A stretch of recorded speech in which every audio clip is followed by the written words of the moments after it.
Se você tá vendo esse vídeo agora, No isso YouTube. já tava no começo de uma discussão, tá? Exato, a Enfim. gente já estava discutindo. Pra você que chegou nesse vídeo no YouTube, no canal do Lucão, a gente já estava discutindo há algum tempo, só que agora que a gente já tá encerrando um pouco o assunto, a gente vai entrar no mérito da discussão aqui agora.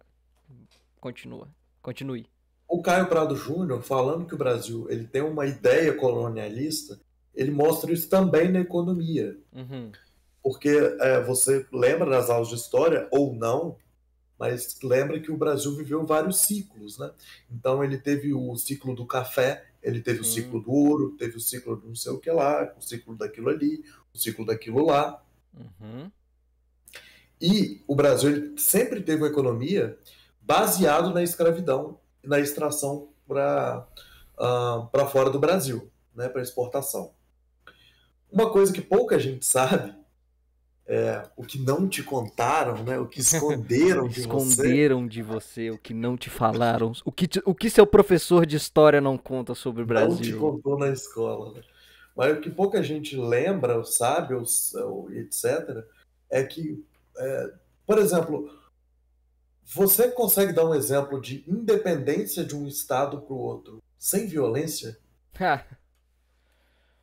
Cara, ó, Porque o Brasil foi o único, eu né? conheço pouco sobre história, né?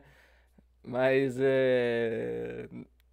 se você vê o histórico de É, você, separação, né? você Você vê compara, muita por guerra. exemplo, o México teve guerra, os Estados Unidos teve guerra, a Argélia teve guerra, a África do Sul teve guerra, a Índia, a China, a Austrália, a Oceania inteira, inclusive, o Caribe inteiro, inclusive. A Coreia, Então, assim, você falou da Coreia, né?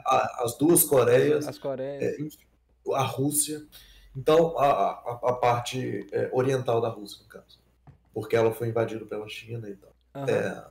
Enfim.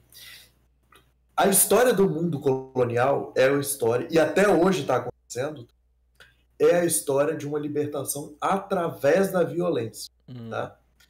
Seja por repressão do colonizador, ou seja pela revolução dos colonizados, como foi o exemplo dos Estados Unidos, que eu dei aqui. Né? Sim. Na Revolução dos Estados Unidos, ali no século XVIII, 1760, 70, alguma coisa assim. O Brasil, ele teve a independência dele, que a gente comemorou 200 anos, e não teve um contraponto do colonizador. E é uma coisa que assim, a gente via refletir, né? Como que o colonizador, que tem o maior lucro na colônia, que é o Brasil, o Brasil se torna independente e não tem uma contrapartida da coroa. Pois é, né? Bom, é porque na verdade teve uma contrapartida da coroa. A contrapartida da coroa foi o seguinte: a dívida que o Portugal tinha com a Inglaterra era enorme. Então ele pegou essa dívida que tinha pro Brasil, que tinha com a Inglaterra, e passou a dívida para o Brasil. A partir daí o Brasil está devendo a Inglaterra agora. E Stonks, que Stonks, ultra mega muitos, Stonks, filho. quando o Brasil ficou independente de Portugal, e tanto é que as pessoas na história, na historiografia ficam refletindo se houve independência de fato, Uhum. porque o país que mais comprava do Brasil era Portugal. As pessoas que mais tinham dinheiro no Brasil eram Era portugueses. português. Então, assim, essa independência é um pouco questionável, né? Então, ponto de vista historiográfico, né? Claro. Mas, enfim, o que eu quero dizer a gente começou a nossa economia, quando a gente foi independente, a gente já devia muito dinheiro e o nosso colonizador passou a ser o nosso principal parceiro comercial, né? Uau. Cara, Aí, vai, continua, por pode favor. falar, pode falar. Não, pode continuar. Depois eu falo isso. Porque eu vou dar um salto. Sim, Eu pode ir. prefiro que você fale agora. Ah, tá. Não, é porque você falou da mentalidade da colônia, né? Isso se reflete na tratativa no futuro com mais, eu não sei até que ponto, mas pra mim faz sentido fazer esse paralelo quando a escravidão foi abolida no Brasil, né? Que Que é o que eu vou você falar. Vai ser o é próximo o que você vai passo. falar. Ah, Pode então falar. pode ir, é isso aí mesmo. Quando a escravidão é abolida, isso foi 1888, a escravidão, a última lei, a lei da abolição da escravatura é assinada, né? Antes dela, algumas outras, né? Lei do Vento Livre, Eusébio de Queiroz, etc.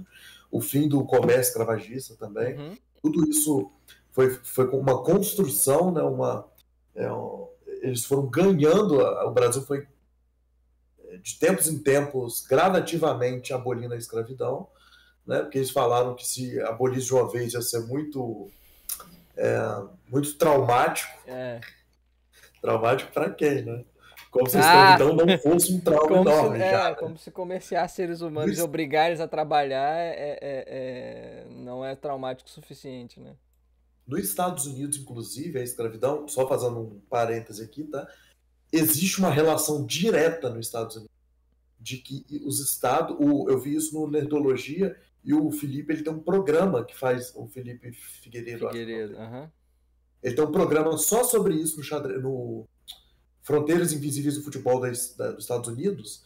O Fronteiras Invisíveis é um programa que ele fala de futebol e história política, que ele mostra que os estados escravagistas que mais demoraram a abolir a escravidão nos Estados Unidos, eles são mais desiguais hoje e mais desiguais do que os que não que aboliram, né? E isso ele mostra que desde a década de 60 mostra claramente isso. Claro que isso é uma correlação e tal, né? Não significa que seja causa, mas é uma evidência interessante. Pode ser uma evidência anedótica, né? Mas é só dizendo. Quando aconteceu a abolição da escravatura aqui no Brasil, uma coisa que é interessante as pessoas que eram republicanas eram principalmente os mineiros e os paulistas, eles eram escravagistas. Quando a abolição da escravatura acabou, quando houve a abolição da escravatura, quando a escravidão acabou, esses caras eles queriam indenização pelos escravos. Sim. O Gessé Souza, ele tem um livro que é extremamente interessante e que é muito popular também, no sentido de qualquer pessoa pode ler. O Gessé, ele é um intelectual da sociologia, Gessé Souza, e ele tem um livro chamado Elite do Atraso, que ele conta também sobre esse período, né? Inclusive, eu vou recomendar a você que quando esse vídeo for para o YouTube, você listar talvez algumas referências que você ache relevante para quem tiver interessado procurar. Aí você bota na descrição do vídeo pra galera o que você usou de material, o que você sugere de leitura também, para o que você vai fazer agora aqui. Quando o Gessé fala da elite brasileira, os caras eram escravizados e o governo não deu nada para os escravos. Eles tinham que se virar. Já a elite financeira queria indenização. Escolhe um desses dedos aqui para eu dar de indenização. Qualquer um dos 5. Não, eu não vou escolher não, cara. Enfim. Então, assim... e os escravos, como eles não tiveram mais oportunidade e tal, muitos voltavam para onde eles eram escravizados. Não, onde saiu, né? Literalmente não tinha opção. Não tinha opção. Né? Aí, enfim... E, mais uma vez, era uma política voltada também para consumo externo. Quando que começou uma política para consumo interno no Brasil? Quando o Brasil começou a se industrializar. Em 2 momentos. Primeiro, na era Vargas, que durou de 1932 até 1950? Enfim, agora eu não lembro. É 55, não? Hã? Não é 55? Não, porque teve o período do Gaspar Dutra, né? Que ele dá um golpe no Getúlio, depois ele volta, fica a parte democrática. Se eu não me engano, ele morre em 58, né? 57, alguma coisa assim. Não lembro mais. Eu não poderia afirmar. Isso não está no meu roteiro, tá, gente? Eu estou só tentando dar um contextão aqui da história econômica do Brasil. Para chegar nos finalmente. Né? Então, o Vargas começa uma industrialização no Brasil, não tinha indústria no Brasil, inclusive a primeira siderúrgica quem deu foi a Alemanha nazista, né? pelo que eu me lembro. Porque o nazismo tinha o governo nazista tinha uma relação boa com o Brasil, até afundar o barco brasileiro, e o Brasil entrar na guerra por causa disso. Brasil. É o Brasil. Uma salva de palmas para o Brasil. E aí, continuando. Aí existiu um freio de industrialização no Brasil. O livro do História do Brasil, do Boris Fausto, ele conta exatamente com isso de um jeito chatíssimo. Chatíssimo. Eu tenho dois livros dele aqui, que é a Revolução de 30 e o História do Brasil. Ele é muito chato escrevendo. E o livro é enorme. Sim, eu imagino, né?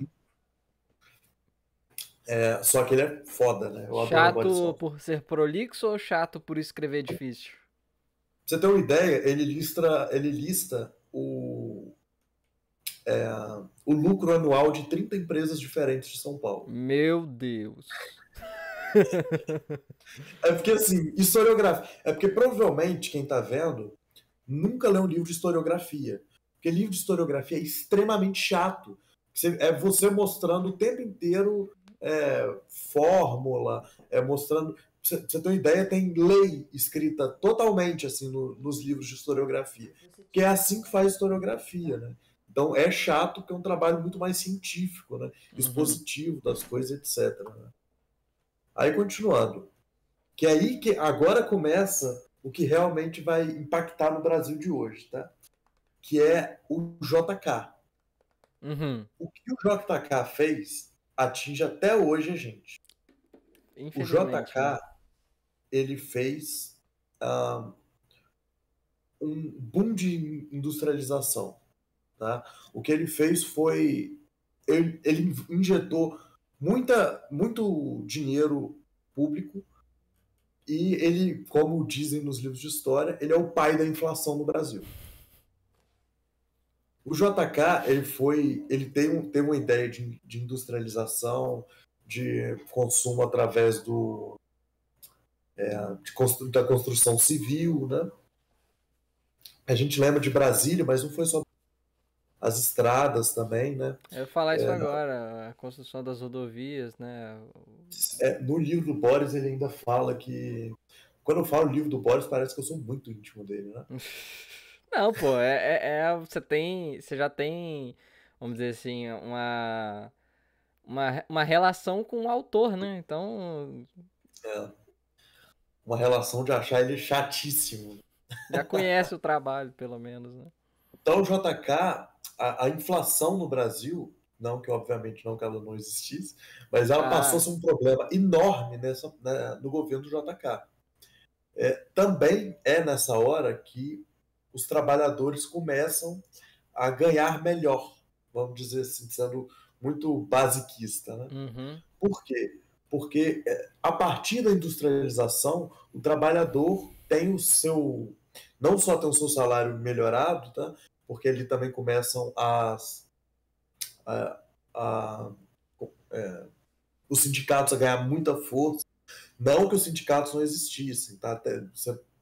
Obviamente vocês vão lembrar, por exemplo, em 1919, que teve a Revolta Chibata, que já existia ali uma coletivização, né, dos militares e tal. Em 1930, você tinha sindicalistas tanto de esquerda quanto de direita. Isso é uma coisa que se perdeu também na história do Brasil, porque o sindicalismo é ligado muito à esquerda. Mas, principalmente na era Vargas, existiu um sindicalismo de direita que apoiou o governo Vargas. Mas, continuando. Só várias curiosidades da história, né? Porque uma coisa vai essa puxando a outra. inclusive eu não sabia. Essa daí É, eu né? não sabia, não. Na Itália tem um sindicalismo de direita que eles têm como autor principal o Gramsci. Que? O Antônio Gramsci, quem não sabe, ele é um autor marxista. Caralho! E os sindicalistas gramscianos da Itália, eles são de direita, né, conservadores. E eles leem Gramsci como Ok, autor de indústria cultural e etc. É ok, muito então, interessante, né? né? Ok. Como que uma coisa vai levando. O Hegel, por exemplo, como filósofo, 50 anos depois da morte dele, vai surgir os hegelianos de direita, que são os hegelianos da Inglaterra, os hegelianos de centro, que são os hegelianos do Oriente Médio.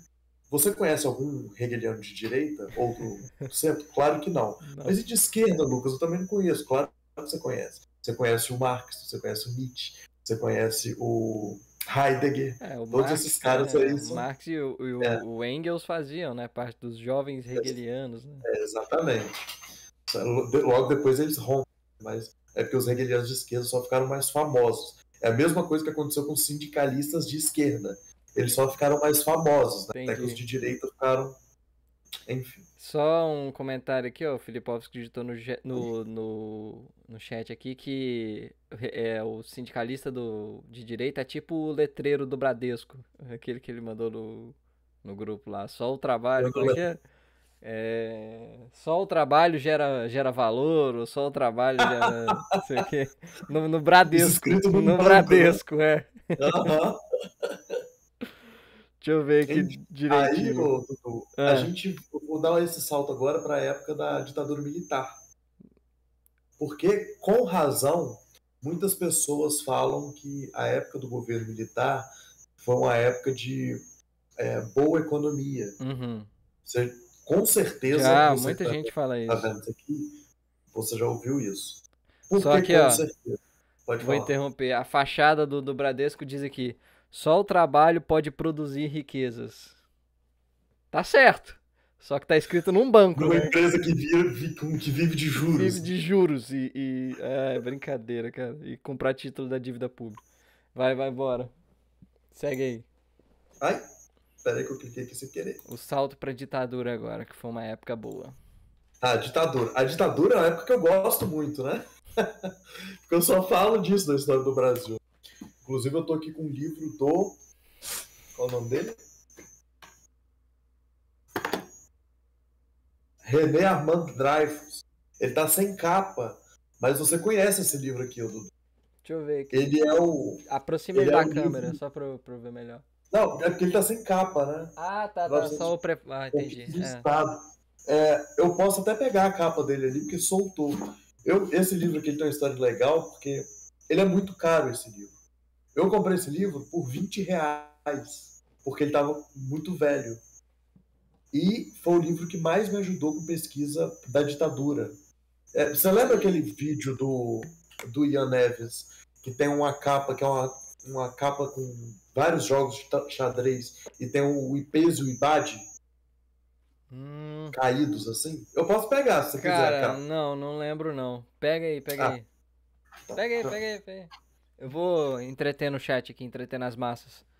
Aqui tá Filipovski, afinal de contas, melhor dura do que mole, né? Tem uns que diriam, Felipe, que é Ai, imbrochável, né? Ah, peraí, volta. Mostra de novo, por favor. pera. Fala aí. Mostra de novo aí, deixa eu só ver. Ah, tá, pode crer. A economia do quê que eu não li? A economia? Eu A não- conquista do A Estado. conquista, desculpa. Foi E mal. é interessante, essa capa é incrível, né? A Aham, derrubada do presidente, aí aqui tem a Uni, né? sim. Aí aqui, se eu não me engano, o cara do IPES, o termo think tank, que, Ah, esse que vídeo, porra. Ah, é porque eu não lembrava o nome dele. esse termo é desse cara, esse cara que cunha o termo, né? O Armand Dreyfus, que cunha o termo think tank Think. no think. Enfim, o que ele conta nesse livro aqui é o seguinte: o primeiro governo, que foi o governo do Castelo Branco, ele é um governo que ele é mais liberalizante, tá? Uhum. Então ele vai cortar gastos, ele vai e administrativamente o governo do Castelo Branco ele foi um governo modernizante. Mas o que acontecia nessa época? Primeira coisa, o golpe militar, isso não é conspiração nem nada. Existe documento dos americanos provando isso, tá? Uhum. Porque os americanos de tantos em tantos tempos eles liberam documentos sigilosos da CIA, tá? Então Na você pode Inglaterra entrar, acontece isso também. Tem a regra lá você que eles pode, vão desclassificando o documento. você pode entrar no site do Senado americano que tem disponível lá, tá? Os Estados Unidos ele mandou dinheiro, petróleo e armamento para o golpe militar no Brasil em 64, tá? Uhum. Veio um navio de O guerra americano, porta-aviões. E o mais interessante disso tudo é que tem gravado uma conversa do embaixador americano com o embaixador brasileiro, tá? Com eles falando, pô, e aí, como que tá o clima e tal, porque eles tinham medo de uma revolta, né, que nunca aconteceu. Mas que, inclusive, foi oferecida essa revolta, tá? Quem ofereceu essa revolta, inclusive, foi o cara do PDT lá, qual que é o nome dele? O Brizola. Brizola. Aham. Ele falou, não, eu tenho meus homens aqui, a gente vai lá. Aí o Jango falou, não, melhor não, deixa isso pra lá. Ai, ai. O Brizola. Enfim, acabou essa questão aí do Castelo Branco, né? Foi mais liberalizante, fez uma reforma administrativa mais modernizante também, né? E o que acontece o que aconteceu, né? E aí sempre acontece quando vem um governo mais liberalizante. O trabalhador começou a se ferrar, né? E eu tive que me esforçar muito para falar ferrar. Ferrar. Eu tenho inclusive uma dúvida aqui, Lucão. Tratando da mente, tratando como se eu não desconhecesse o assunto, por que que dizem, algumas pessoas, não quero deixar claro que não é a minha opinião, mas por que que dizem que o governo militar, ele não foi um governo nos modelos liberais porque Estado grande? Por que que ainda dizem isso? Assim, em uma parte é correto, só que em outra não. Por quê? Primeiro, o cara que é o ministro da Economia, se eu não me engano, é chamado de ministro das Finanças nessa época, Nessa época, né? Nossa. é o. Caraca, eu falei muito confiante, agora eu esqueci o nome dele. Eu sei quem que você tá pensando, que eu esqueci o nome dele também. É o Hélio Beltrão? Não, Peraí. Delfim Neto. Delfim Neto, é isso. É foda, cara. Tá ficando velho. E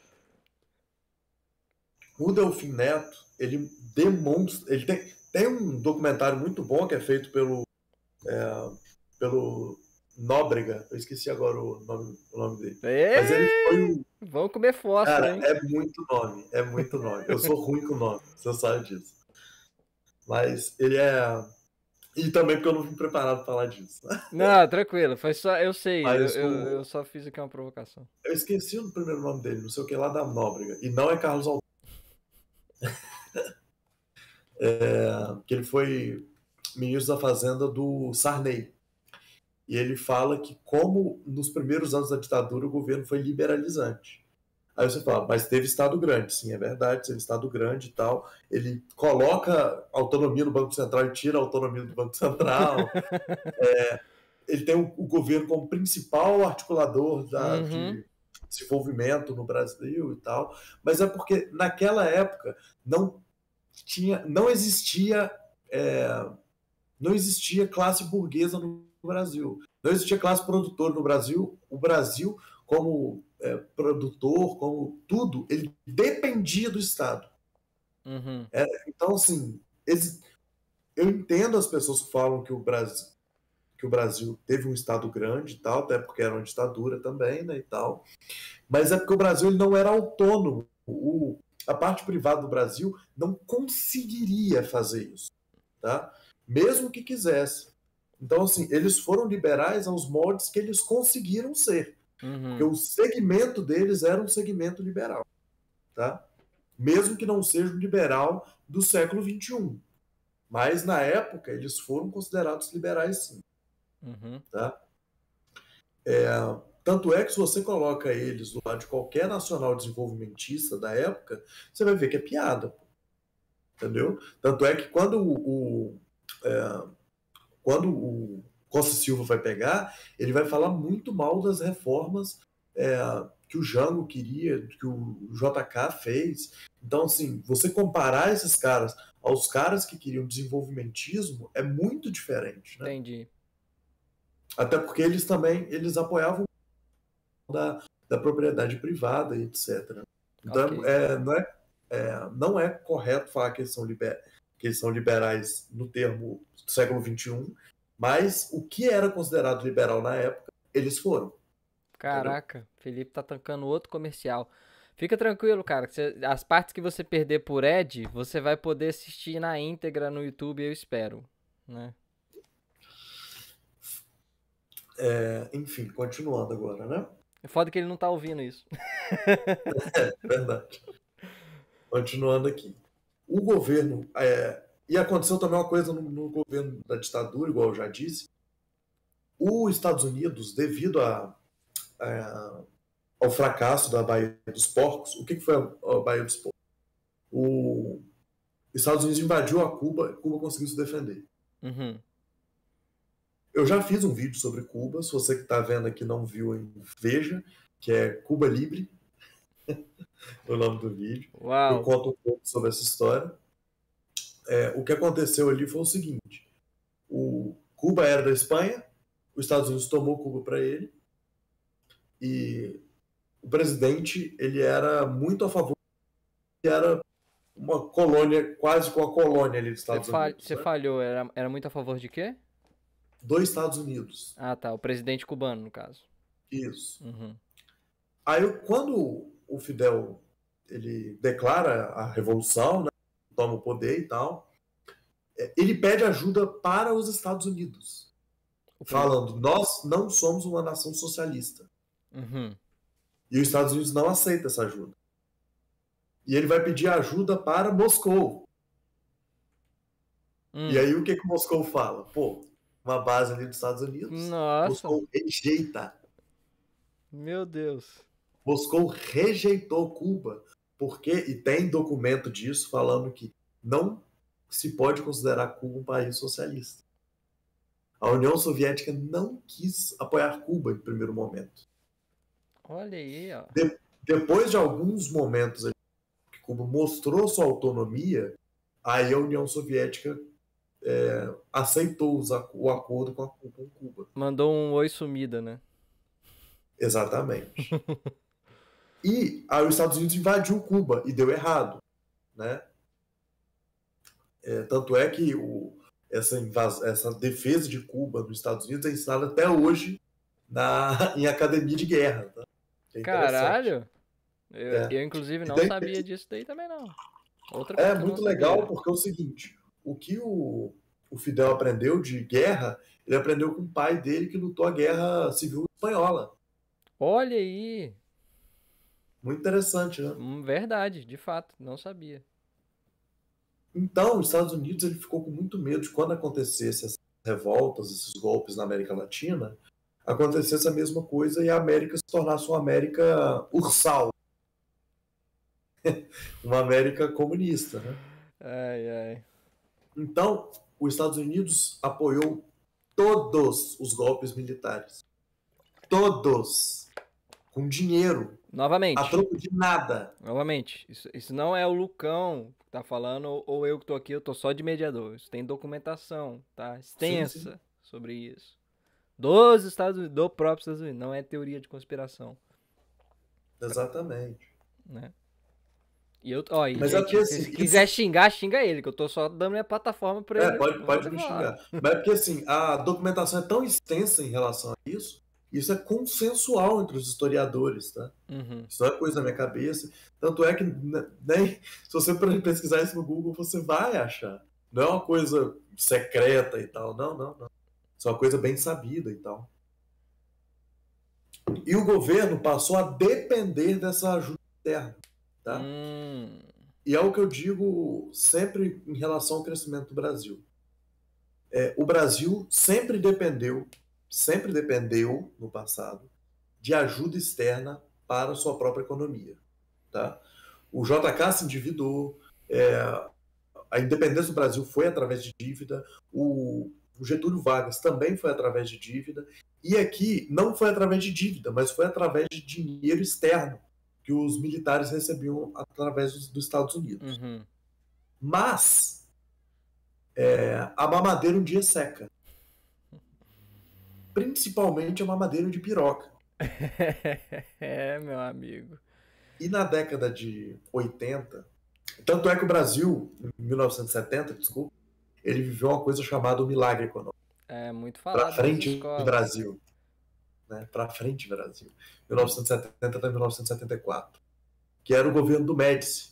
Uhum.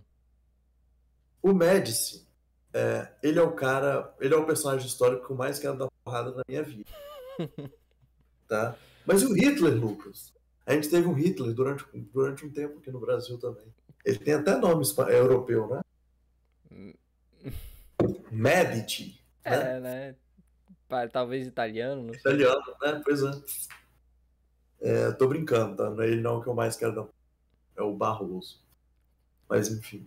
O Barroso não o News STF, tá? Calma, Gustavo cara. Barroso. Pelo É o amor de Gustavo Deus. Barroso, Nação Integralista, outro cara. Calma lá, cara. Oh, já aconteceu aquela parada já no começo que não vai entrar aqui no Tá? YouTube, né? Vamos manter isso aqui crime free, por favor. Enfim. Então, só que o que aconteceu nesses 4 anos? Os Estados Unidos injetou muito dinheiro, teve muito crescimento econômico e tal, e tal, e tal. Só que os Estados Unidos, devido à crise do petróleo no final da década de 70, começo da década de 80, ele para de dar essa mamatinha.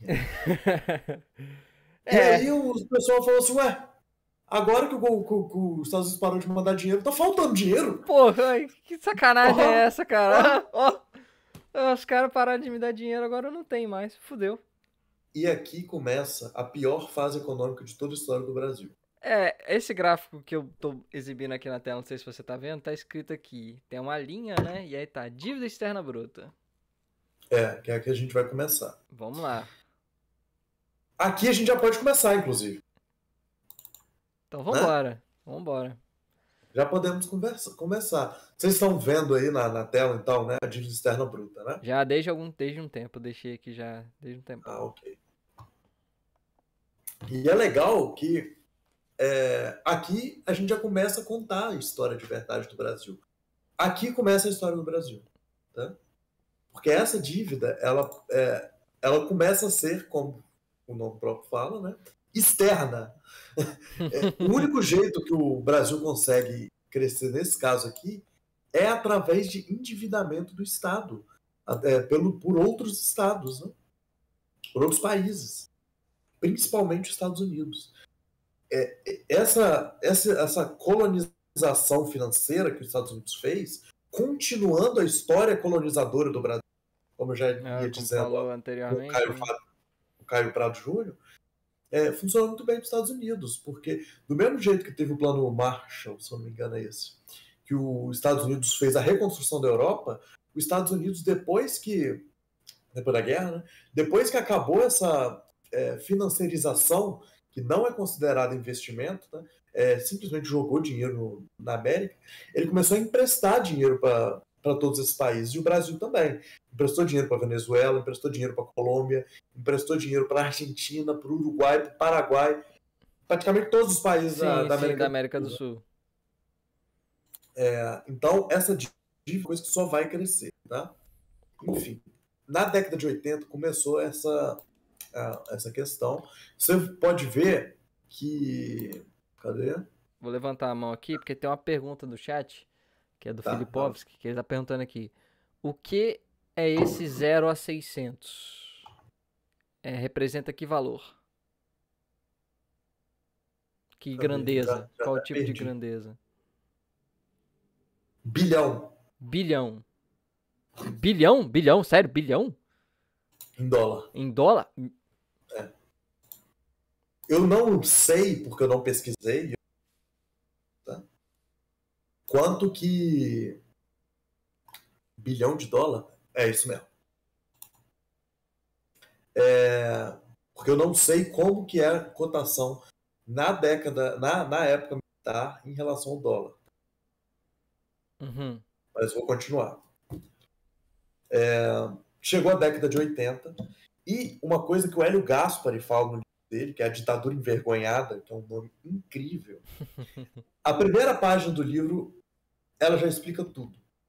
Ele fala, a ditadura caiu não pelo desejo democrático dos militares. A ditadura caiu de podre. Eu ia falar isso agora. A ditadura não conseguia se sustentar. Tá? Ela caiu porque ela ficou insustentável na década de 80. Ó, Tem mais uma pergunta aqui também, que O- talvez eu acho que o Lucão vai responder, que ele pergunta o quanto que isso representa do PIB do Brasil. Calma, É. calma. Quando eu Eu chegar imagino que nos você vai finalmente, chegar lá, sim. eu vou fazer o seguinte. Primeiro eu vou mostrar todos os dados, a gente vai ver todos os slides e depois eu vou explicar. Tá? Beleza, então É que vambora. agora a gente está chegando na democracia. Vambora. A demografia. Eu acho que eu sou a pessoa que mais demora em introdução na vida. A introdução vai ser maior do que o vídeo Acho que você que eu nunca tenho. viu uma apresentação minha, cara. Vambora. Pergunta pra Baby depois, se eu sou enrolado, se eu sou prolixo. Tá. Então, a gente está aqui, quando acaba a ditadura, entra o governo Sarney, e o governo Sarney, o Filipovski, que já era adulto nessa época, ele lembra, né? Quando no governo Sarney, tô zoando, ele tem um problema de inflação. Uhum. Inflação é o problema Sarney, tá? E do governo Sarney, a gente também tem o governo Collor, e depois o do Itamar Franco. Nesse período, existiram, se eu não me engano, 4 tipos diferentes de planos de moeda. Existiu o cruzeiro, o cruzado, e depois mudou de cruzeiro para cruzeiro, para cruzar, de cruzado para cruzeiro, depois para cruzado novo. Cruzado novo, caralho, Teve um cara. plano de um nome de um economista que eu esqueci o nome agora também, que é um plano pouco conhecido, que foi antes do plano Collor, que deu errado também, e chegou o plano Collor. Né? Depois do plano Collor, não veio o plano real. Veio um plano que é uma sigla, se não me engano, ARV, AVR, sei lá, não lembro. Né? Mas, enfim, o Brasil começou a entrar em plano atrás de plano, até que o Fernando Henrique Cardoso tem uma frase que é famosíssima, né? Que ele fala que para todo problema econômico existe uma solução simples que vai dar errado. Excelente, excelente Essa frase. frase pode até nem ser dele, mas é uma frase que Que o quê? a frase pode nem ser originária dele. Eu ouvi ele dizendo, tá? A frase pode nem ser original dele, mas ele é o cara que pode dizer essa frase. Entendeu? Muito boa, inclusive. Uma coisa sobre política. Existiram várias tentativas de controle de inflação e que deram errado, né? Uhum. A inflação só vai ser controlada mais tarde e a gente vai ver gráfico de inflação. Mas uma coisa que é interessante economicamente sobre o Collor é que todo mundo lembra. O que você lembra do Collor? É, o que o consciente coletivo lembra, né? Que é a confisco da poupança. É a medida mais Exatamente. famosa. O confisco da poupança, ele foi devolvido ou ele foi roubado? Bom, tem como você recorrer se você teve seu dinheiro confiscado, para, né, tem um site lá que você faz lá e tal para receber como precatório, né, Aham. do governo. Todo o dinheiro foi devolvido em 18 parcelas. Tá? Sabe quem fez uma coisa muito parecida recentemente? Ah, Jair. Sim, o Jair fez isso? fez, e você lembra, você estava com ele simplesmente pegou o dinheiro da Ah, é educação e falou, verdade. É daqui a verdade. 3 meses eu pago. É verdade. E pagou. O Jair fez a mesma coisa que o Collor, só que com a educação. É isso. Caralho, cara. Mas enfim. Então a gente chegou, aí teve o Plano Real, né, em 1994. O Plano Real ele começa com o plano anterior, que é em 1992, e ele solidifica em 94. De 94 até 2002, a inflação é controlada. Assim, isso, o Plano Real, é uma coisa que o Brasil tem que ter orgulho, tá? É um plano que a política venceu, tá? E eu não sou fã do Fernando Henrique Cardoso, tá? Como Eu cito ele pessoa. direto. Como pessoa. Não, como sociólogo. Como O profissional. Fernando Henrique Cardoso, como intelectual, ele é um exemplo. Eu quero ser como Fernando Henrique Cardoso, intelectual. Tá? Ele é incrível. A introdução dele de Maquiavel no Príncipe é melhor que o livro. Minha mãe gosta Tá? muito dele também. Eu eu escrevo, quando eu vou escrever sobre política, eu escrevo baseado em Maquiavel, tá? Uhum. Eu quero ser um maquiavelista. Ai, E ai. o que o Fernando Henrique escreve sobre o Maquiavel é incrível, impressionante, assim. Realmente é um gênio escrevendo, tá? Mas como político não é o que eu gosto mais, tá? Mas o Plano Real foi realmente genial, tá? E foi um Foi calote, realmente. inacreditável. E foi um calote, tá? É, porque você tá. Vai, eu não vou entrar nesses meandros, não. E a Vai. gente vai chegar no governo Lula em 2002, né? Até 2015, o governo do PT, né? Com a Dilma sendo empichada ali, né? Com Empichada. o golpe. Vamos ver os slides então, Dudu, para a Bora. gente ver um pouco de dado, de estatística, né? A gente tá Tudo aqui para ainda dívida externa na bruta. dívida externa, né? Ah, a gente agora vai para a dívida interna. Vambora. Não tá dando pra ver direito, gente, mas tá escrito aqui, ó, dívida interna líquida total, tá? É porque tá aqui na tela, não sei se tá dando pra ler direito, porque pra mim tá bem pequenininha a letra. Mas é dívida interna líquida total, tá bom? E a fonte aqui, ó, é www.ipadata.gov.br, tá? Então vocês podem entrar lá e Exatamente. acessar que vocês vão encontrar esses dados aqui. Mas prossiga. Tá, eu quero só prosseguir realmente, né? Bem rapidamente com os slides, porque depois eu vou explicando de um a um, tá? Uhum. Então, essa é a dívida interna do Brasil. Você vê que ali em 2014 ela cresce quase que dobra, né? Uhum. Até os dias de hoje. E, enfim, vamos continuando. Uhum. E meio que o valor, galera, nesse caso aqui, exclusivamente nesse caso, não é tão importante, porque eu quero mostrar para você a tendência muito mais do que o valor, tá? Ok. Tá, vamos continuar. Próximo Próximo. slide. É a Bora. dívida pública Dívida total do pública. Brasil, Ok. né? A dívida pública total, eu só achei eu não achei o anuário, tá, no IPEA. Só achei o mensal. Você Uhum. pode ver aí, e até eu tenho que chegar um pouco perto, que ela começa em 2007, ali por volta dos 45%, e depois ali de 2015 ela só sobe, né? 2015 ela chega ali próximo a 30% e chega a 50% e 60% depois disso, ok? Só tem um comentário aqui do Venturini apenas, que ele fala: vamos dar um panorama da educação voltada para ciência e tecnologia no Brasil nas últimas décadas? Cara, se você quiser, ó, eu não tô estudando. Isso aqui é o Lucão que me pediu a plataforma, eu só cedi, tá? Eu não tô estudando nada a respeito disso. Mas se você quiser ter aqui espaço aqui no canal pra falar sobre, se você tiver interessado, você fica à vontade, mano. Só a gente marcar direitinho que você vem aqui e senta a pua, entendeu? Então pode ficar à vontade. Isso aqui é o Lucão, esse gráfico aqui da dívida interna pública também é em dólar? Não lembro, mas eu acho que todo dado que eu peguei foi em dólar, que eu procurei, né? Uhum, Porque como a própria moeda ela varia demais, e a nossa moeda ela é muito relativa ao dólar, em todos uhum. os sentidos, porque esses dados eles são os que são mandados para o FMI. Então, normalmente, eles são em dólar. O Beleza, FMI ele usa as agências públicas dos próprios países para pegar os dados, tá? entendi. Então, tem gente, por exemplo, que não confia nos dados de tal e de tal. O FMI ele usa o dado Do país. doméstico, né, do Aham. próprio país. Pois é. Então, assim, são dados tão confiáveis quanto qualquer outro, tá ligado? Mas são os dados oficiais. Opa, peraí, eu sem querer mandei aqui mensagem. É isso. Ih, Vamos rapaz. continuar.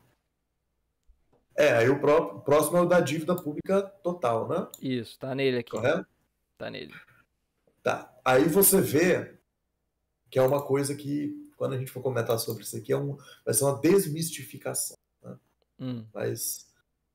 Não, acho que eu já vou até comentar de uma vez, porque eu acho que é legal a gente já comentar. Né? Você acha que os governos de esquerda eles se endividaram mais ou menos do que os governos de direita? Bom, se você A gente tiver sempre tem. Pode falar. se você estiver perguntando diretamente pra mim, eu vou usar de senso comum, tá? Agora Aham. não sou eu sou o avatar do senso comum aqui. Eu diria que sim, né? Por conta das políticas sociais, porque injetou dinheiro público na economia de forma artificial, né? Com programa de transferência de renda, fomento à empresa, enfim, outras coisas. Então eu diria que sim. Né? Agora olha a porra desse gráfico aí. Pois é. Ela baixa, né? A dívida pública, ela abaixa nos governos do PT. Muito o contrário do que se pensa. E isso vai fazer parte da minha conclusão, tá? Até 2014, aqui no gráfico, não sei se está dando para ver direito quem está assistindo, ela tá em baixa. Depois de 2014 que começa a aumentar. Isso. Agora, se eu te perguntar um dado, agora como funciona? Você acha que nos governos do PT a desigualdade aumentou? A desigualdade e distribuição de renda, né? Uhum. É o gráfico do Gini, que é usado para você ter... Pode passar? Isso. Não, antes de você mostrar, né? Okay. Você acha que o número de Gini melhorou ou piorou? Eu acho que melhorou, né? Eu acho que melhorou. Passa o gráfico. Peraí que tá dívida pública total também. Deixa eu ver se tem outro aqui, calma aí. Aqui, beleza. Achei. Que essa da dívida pública total é o que eu tô dizendo. Né? Tá, perdão. Mas é porque é o mesmo, é porque repetiu aqui. Eu que errei, foi mal. Quanto mais próximo de zero, melhor o índice de Gini. Uhum. Tá? Então, você vê aí que, por exemplo, tinha uma desigualdade enorme na década de 90. Tava 0,6, né, cara? E vai só diminuindo. Pois é. Até 2013. Esses que tem zeros aqui, gente, é porque não é... Não teve pesquisa não esse é ano. medido, tá? Exatamente. Ou seja, em todos os anos do governo do PT, todos, a desigualdade diminuiu. Todos. Em qual ano que começou a aumentar de novo? 2015. De 2015 para 16 começa a aumentar. E aí de 16 para 17 ela... Exatamente. Deixa eu te perguntar uma coisa. Tendo em vista isso tudo que eu disse sobre o que a gente pensa sobre direita e esquerda, você acha que os estrangeiros eles investiram mais no Brasil no governo Bolsonaro ou no governo Lula? Ou Bolsonaro e Temer, né? Não me faz esse tipo de pergunta, Lucas, que você me compromete, cara. Não, agora então só passa o slide aí. Caralho, que isso, maluco? Eu vou me abster de comentar, né? Cara, não, pra ser honesto, teve bastante investimento no FH também, pô. Aqui, ó. Sim, isso é verdade. Né, 1995 até 2002. E é muito interessante, né? Porque o câmbio, ele era parelho, próximo a 1 e 2. Né? Então, você tem um câmbio, o dólar, mais valorizado em relação ao real, chama investimento estrangeiro, né? É o que a gente sempre ouve dizer, não é verdade? O dólar mais valorizado, né? É o que dizem, né? Porque aí fica atrativo, então, assim, porque é mais barato exatamente. investir. Só que o que aconteceu não é o que eu acho. O que aconteceu foi o contrário. Em bilhões de dados, esse gráfico aqui a gente pode achar ele aonde? Porque tem aqui em bilhões. Você achou ele aonde? Só para referenciar a fonte. Esse dado também é do IPEA, tá? Também é do IPEA do governo brasileiro. Então não é conspiração, gente. Não é, tá? O governo, você sabe de quem que é o governo atual, né? Então, né? Vamos combinar que... Isso, do IPEA. Vamos combinar que, né? Pelo amor de Deus, tá? Tudo isso pode ser auferível, né? Gostam muito de usar essa palavra. O próximo dado, ele é muito interessante e mostra o que eu já falei no texto, que é sobre inflação. Bora. Esse dado vai ser difícil de ver. Tá. Mas é por causa do escalonamento mesmo. Ou seja, a escala é tão escalafobética, né, sendo redundante, que o gráfico fica até ruim de ver. Tá. Mostra. É complicado mesmo. Porque da onde tava pra onde foi é um negócio assim... A inflação no Brasil, e esse é um fenômeno todo mundo que fala de economia comenta sobre. Na época do Sarney, existiu uma parada que é o seguinte, você está me ouvindo direitinho? Eu tô. Às vezes dá uma travada, mas eu peço pra você repetir quando não der pra entender. No governo Sarney, foi quando o brasileiro começou a fazer a Ah, o quê? Aí, falhou. compra do mês. Ah, tá, sim. Que é o quê? Quando você ganhava seu dinheiro, o seu dinheiro valia 1. No final do mês, seu dinheiro valia meio, 0,5. Porque a inflação era de 100% Caralho. ao mês. Caralho, cara. Então a parada era sinistra. 100% ao mês. Isso, tá, galera? Mas só pra vocês entenderem. A parada é o seguinte: o que você ganhava no começo do mês, no final do mês, valia muito menos. Então, quando você recebia, você corria para o supermercado e comprava tudo que você conseguia gastar. Todo o seu dinheiro, né? Exatamente porque ele ia desvalorizar depois. Tá? E vamos ver se eu tenho mais alguma coisa a comentar isso aqui. E aí no governo do Collor, que teve o confisco da poupança, etc., o plano do Collor não é um plano, teoricamente, que dá errado. É um plano que alguns dizem que era ortodoxo para a época, né? Não, foi moderno, né, etc. Esse plano foi oferecido também para o Lula. Tá? Verdade. E o Lula, ele pensa, se ele fosse eleito, provavelmente ele faria, tá? Acho que o Mercadante fala isso, até deu uma entrevista na época falando que faria isso. Ele tem, o Mercadante, Mercadante é a Luiz Mercadante, tá, gente? Não, o Mercadante mesmo. Ele tem tem um documentário que ele fala isso. Que ele fala, foi dado, e a ideia me pareceu muito boa. Ele, em 98, ele fala isso. Tem outra também economista que é muito associada com a esquerda, que a esquerda gosta, que é a Maria da Conceição Tavares. Ela também, no começo, ela falou que o plano tava... E ela é muito boa porque ela é muito bolada. Ela fala muito puta. Sim. Ela é muito legal de ver, é de verdade. Quem tiver curiosidade, só pesquisar assim, Roda Viva Maria da Conceição Tavares. E é muito legal porque ela é claramente fumante também. Só um comentário. Enfim, continuando. Aí houve o plano real e olha o milagre. Isso sim é um milagre econômico. Isso é um milagre econômico. Porque é verdade. A inflação ela era de 900%. 916, para ser mais exato. Ao ano. Então, assim, é um negócio inacreditável. E foi através do plano real que isso foi transformado. O Brasil agora tinha uma economia estável. Através de juros altos também, né, etc. Uhum. E esse controle da inflação foi muito importante. Tá? Só que chegou num tempo em que esse controle ele não era mais o suficiente para o Brasil. Porque o Brasil ele precisava de investimento. E com os juros altos, esses investimentos não eram... a galera não queria investir. Não era porque os juros atrativo, eram muito altos. Né? Exatamente. A proposta do Lula, portanto, e usar portanto é muito chique, né? Era fazer o contrário. Era baixar os juros e tacar dinheiro para aquecer a economia. E o Lula apostava economicamente.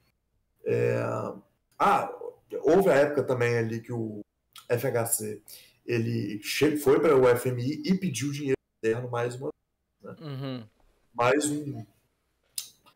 Mais um plano econômico colonialista. É verdade. Né? Dependendo de investimentos dela. Só que dessa vez é interessante. Tem duas coisas que comentaram aqui, né? Uma a respeito da Zélia Cardoso, que eu não vou... Felipe, eu não acho que seja isso, tá? Que você mencionou aqui, mas eu não pode vou falar, aqui. Só pra eu saber. Não, ele falou, ela era muito doida. Eu não entro nesse mérito, entendeu? Ela, pessoalmente, não sei. A equipe econômica não tinha a menor ideia do que estava fazendo, né? Não tinha. A Zélia Cardoso... Isso a gente sabe, mas ela... A pior coisa da Zélia é que ela era uma péssima comunicadora, né? Eu já vi as entrevistas dela, você não entende bulhufas nenhuma do que ela tá falando, cara. Ela claramente está perdida. Mas, assim, existe também muito preconceito, né? É uma mulher, ele não ia, né? Etc. Então, tipo Comercial, assim, comercial de ex- novo. Aí é foda. ah, então, avisa quando o comercial voltar que eu vou responder. Tá. Coloca aí no chat. Ah, deixa eu botar aqui pra ele então, peraí. É, É, mas avisa quando voltar. comentando, o... e Calma aí. existiam muitas crises ali também no Calma aí, calma aí, governo. calma aí. Voltou? Ah, voltou. Fala aí, pode falar agora. A Zélia Cardoso sofreu muitos ataques também, primeiro, porque era um alvo fácil, né? Porque ela se comunicava mal e tal. Ela teve um caso amoroso ali com um dos membros do governo. Então, Extraconjugal, a parada. então uma coisa mais de revista de fofoca, né, e tal. Mas, assim, ela não sabia se comunicar. Isso é fato. E quando existe uma pessoa assim, e quando principalmente é mulher, as pessoas caem em cima, tá? E isso não aconteceu só nesse momento, né? A gente viu isso acontecer com a Dilma também, né? A Dilma que tem essas mesmas características. É uma mulher no lugar dominado de homem e ela é uma péssima E se comunicadora. comunica mal. Em momentos de Infelizmente. crise. É. Exatamente. Então, assim, muita coisa, existe também um ataque machista bem grande em cima da Zélia, né? Enquanto o Pedro Collor era, inclusive, um filho.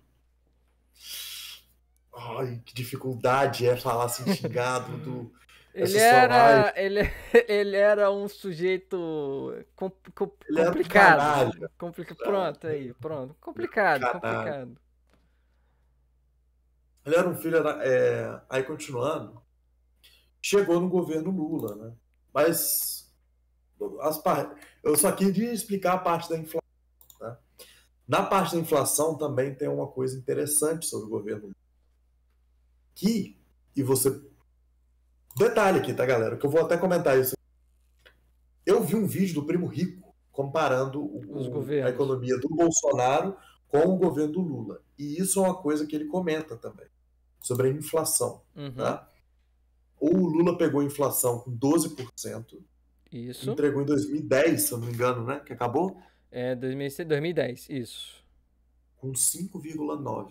Aqui 5,91 aqui. É isso aí. E a Dilma entregou não, né? Foi golpeada com 10% de inflação, tá? Ah, tá. O Felipe também pediu pra eu ler aqui. Desculpa, tá, Felipe? Que eu acabei me perdendo aqui. Que o plano real foi um exercício além do econômico. Foi um experimento social muito Sim, louco. social. Porque E essa foi excelente, Felipe. Essa é um excelente. É um jeito muito interessante de ver que, se a sociedade civil apoiasse o plano Collor, provavelmente ela daria certo. Tá? Na Rússia, foi um plano baseado no plano Collor para controlar a inflação do rubro e que foi funcional. Tá? Olha aí. O que aconteceu no plano real é que eles inventaram uma moeda fictícia que estava 1 a 1 com o dólar. Fala... E a população acreditou. A galera acreditou. Ei, caralho, tá mesmo? Bora comprar. Assim, é até esquisito falar de uma moeda fictícia, já que todas as moedas são fictícias. Né? Mas só isso é outra discussão. Isso aí é outro papo. A ideia de que a moeda era 1 a 1 com dólar, a sociedade civil comprou. Isso que foi importante. E comprou mesmo. A vitória econômica do real, ela é da equipe do Fernando Henrique Cardoso e do Itamar, mas também é uma vitória da sociedade brasileira. Sem querer ser, é uma vitória da sociedade brasileira. Eu não estou fazendo isso. Sem ufanismo, né? Sem ufanismo, né? Enfim. Aí ele comenta, né? Porque a inflação em 2019 e 2020 estava próximo de 4, 5. Né? 4,52 aqui, até 2020 está 4,52 a inflação. Se eu não me engano, foram os recordes de inflação. O que explica isso aqui? Vamos lá. Porque meio que a gente não sentiu isso. Porque em 2020 as coisas estavam caras. Em 2019 as coisas estavam caras pra gente, né? Qual que é a diferença aí? Primeiro, todo governo tenta manipular isso. O do Lula, o do Fernando Henrique Cardoso, o do Trump, o do Biden, o do Macron, o do Macrinho. A existência de um Macron pressupõe a existência de um Macrinho, né? Do Macri, né? Também, que é o médio, né? Tem o Pois é, que Macri, é o o médio. Macrinho e o Macron. Todo governo tenta dar Meu uma Deus, meu maquiada, Deus. tá? Todos. Tá? Que é o quê? Mudar o jeito que as pessoas calculam a forma de ver a inflação. Tá? Existe um cálculo que tal, tal. Por exemplo, o que impulsionou a inflação nos governos Lula? O que impulsionou o crescimento da inflação foram os serviços. Você está lendo muito o chat aí. O que foi? Tô não. Eu tô olhando pra você. Ah, tá. Foram os serviços. Como como o trabalhador estava cobrando mais pelos serviços, a inflação subiu em cima disso aí. Por que a gente sentiu mais a inflação recente do que a... Tá? Porque o que cresceu na inflação atual foram os produtos. O pobre e a classe média baixa e a classe consome mais produto do que serviço. Ele falou classe Tá? média, tá, gente? É porque falhou, mas ele falou pobre, classe média baixa e classe média. Consome muito mais produto do que serviço. Tá? Então, quando a inflação, o que puxa a inflação é o produto, todo o resto que a classe média e baixa consome vai acarretar nisso também. O que cresceu na inflação nesses últimos anos? Foi diesel e gasolina também, né? Derivados do petróleo em geral. Exatamente.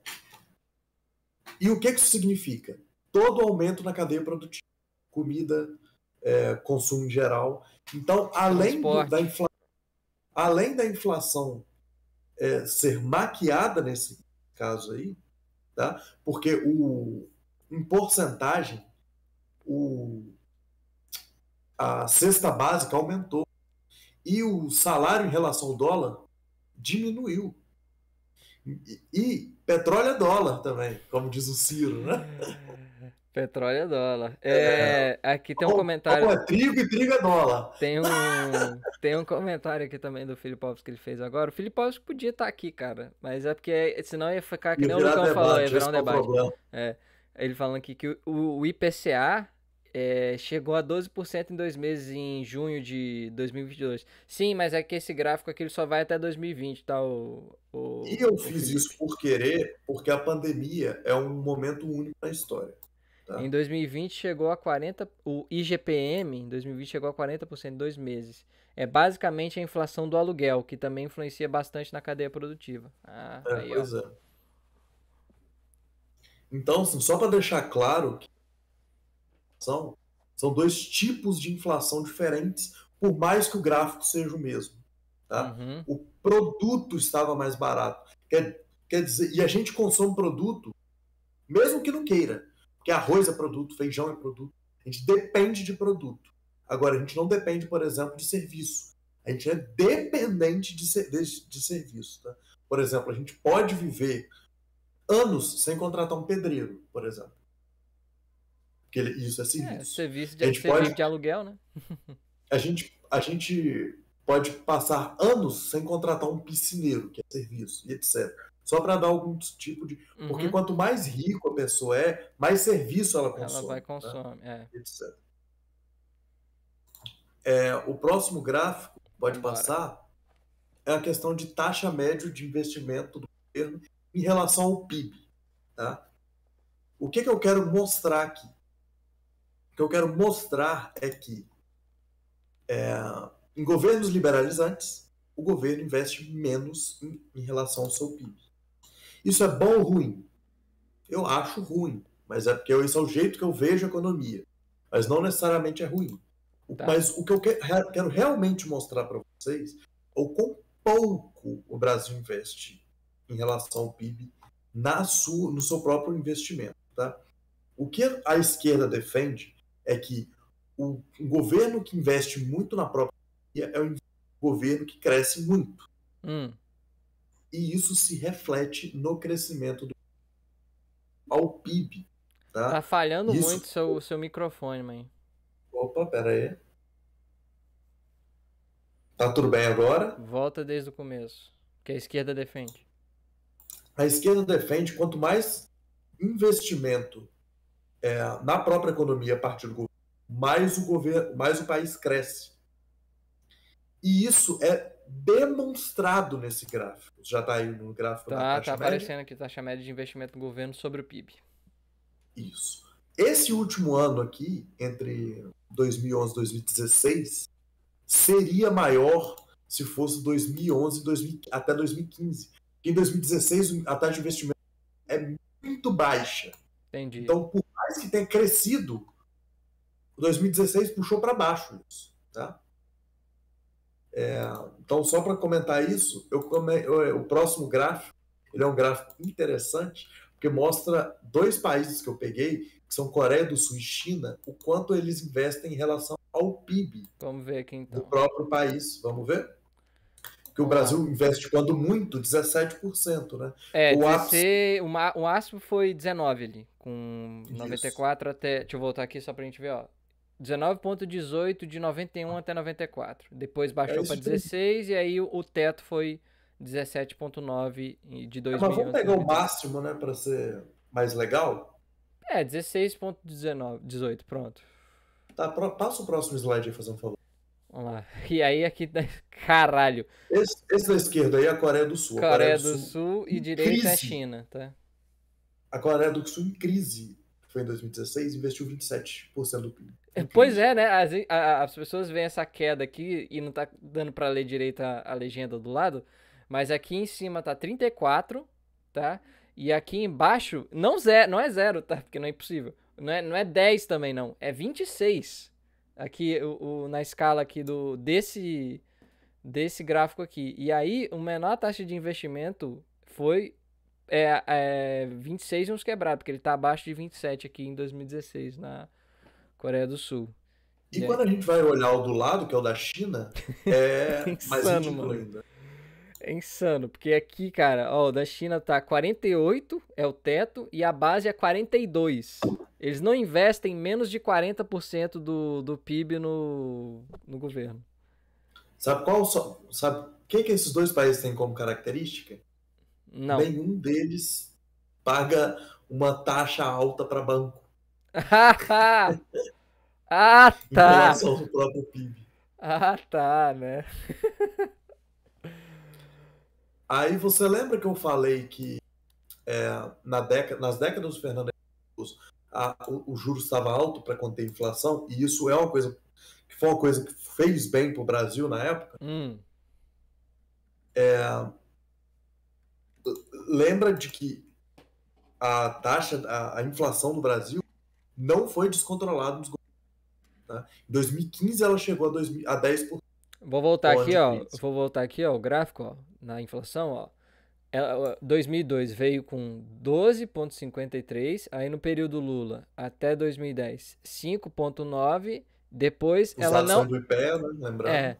Ela não varia muito, ó, fica variando aqui, 6, 5, 5, 6, aí sobe um pouquinho aqui em 2015 para 10 e depois desce de novo aqui para 16. Isso aqui não necessariamente implica em descontrole, tá? É porque é uma variação assim, acima do que vinha acontecendo, mas depois a situação meio que se normalizou, né? Isso. Agora, aí você lembra que eu falei, pô, então o plano do Lula é baixar os juros para ter mais investimento. Uhum. E a gente viu que a inflação abaixou. Uhum. Então os juros eles devem ter sido controlados também, né? Vamos ver? Próximo slide. Selic, vamos lá. 96 até 2020, tá? Os juros abaixou. Abaixou. E a inflação estava controlada. Como você explica isso, cara? Não, eu não estou explicando nada. Eu estou falando o que aconteceu. Eu não estou explicando. Isso aqui foi o que aconteceu. Agora, na teoria econômica, Quando você aumenta os juros, diminui a inflação. Só que quando você abaixa os juros, aumenta a inflação. Aumenta a inflação. Mas não foi isso que aconteceu, pô. O que aconteceu não foi isso. A taxa de juros em 2002 estava 23,5, desceu para 16, depois subiu, caiu até 11 em 2007, subiu mais um pouquinho, depois baixou até 6, até 8 em 2009. Isso. E vai... O que aconteceu depois foi no governo Bolsonaro, a taxa Selic chegou a 2%. 2,8%. E a meta era 1,8%. Tá? Caralho! A ideia era, com a taxa de juros baixa, o pessoal investir muito. Agora, mas, Lucas, se você olhar no investimento direto no governo, de 2019 para 20, estrangeiro, ele abaixou. Exatamente. Por que isso aconteceu? Porque eles não querem isso. Não é plano. Simplesmente o plano não é esse. O plano é acúmulo de riqueza. Mas vamos continuar. Vamos chegar lá. Estamos na Selic aqui. Tá. Vamos ver então o PIB? Bora. Vamos?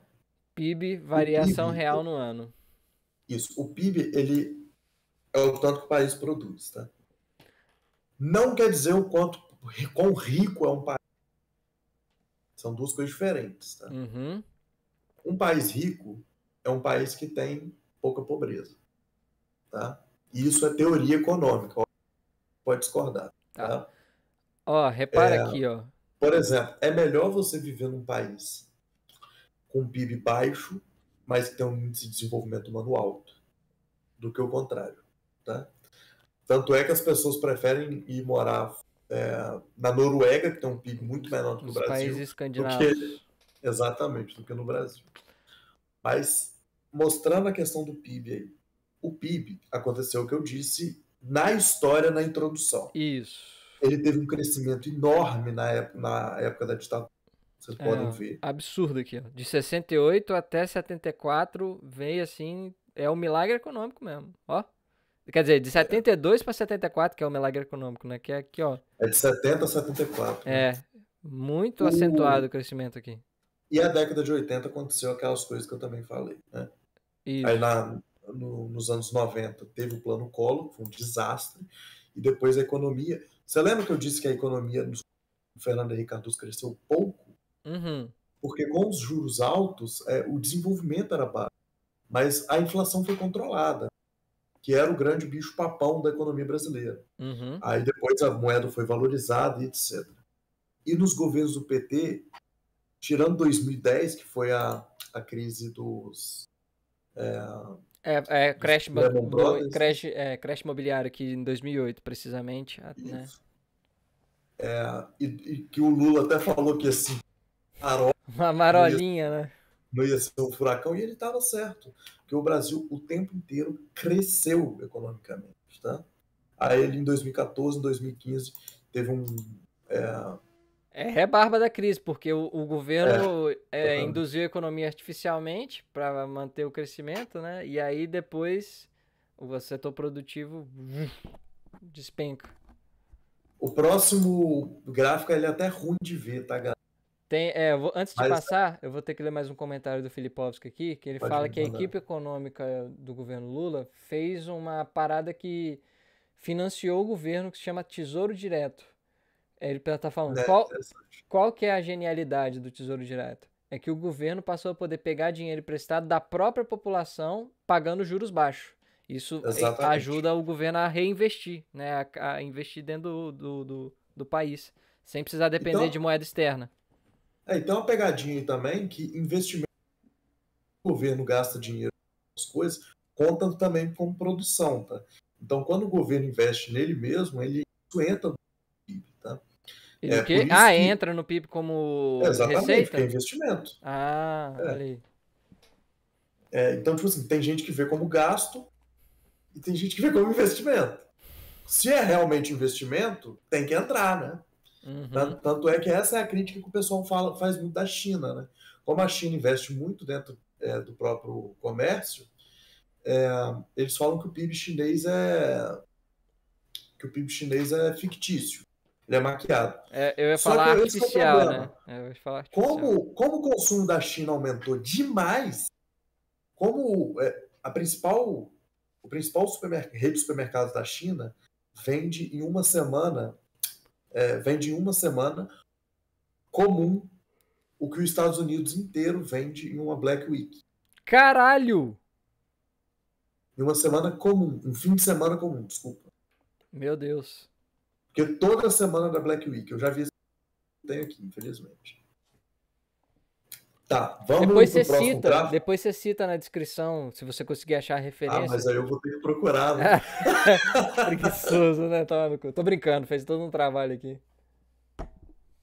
O próximo, ele mostra a relação da economia brasileira, do PIB, né? Em dólar corrente no mundo do Banco Mundial. Tá aqui, tá difícil de ver, tá, gente? Tá difícil de ver. É porque eu realmente... Esse gráfico tá uma bosta, eu sei disso, tá? Relaxa.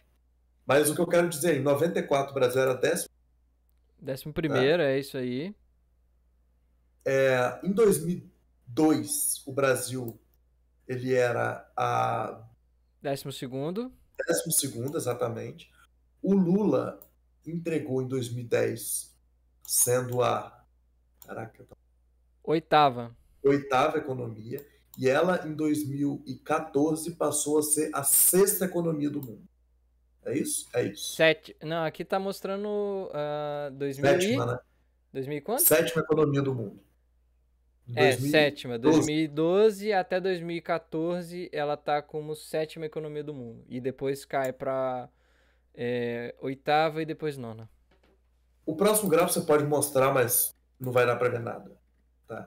Mas isso aqui só mostra o valor bruto dele, né? Em bilhões. Em bilhões de dólares, como cresceu também. Não só em relação à porcentagem de crescimento de PIB. Você pode deixar passar batido, tá? Não, eu vou descrever aqui depois. Não, só para eu falar, o Brasil ele cresceu 4 vezes mais. Tá? Isso é quase 300%. Eu acho que é mais de 300%. Ele sai aqui em 94 de 478 bilhões de dólares e no final do primeiro governo Lula ele está em 898 bilhões e no final do segundo governo Lula ele está em... Eu não sei como falar esse número aqui, mas 14 bilhões. Entendeu? Né? Enfim, vamos continuar aqui, porque esse gráfico ficou bem ruim mesmo. Em 2013 é 14 bilhões. Cresceu muito, cara. Exatamente.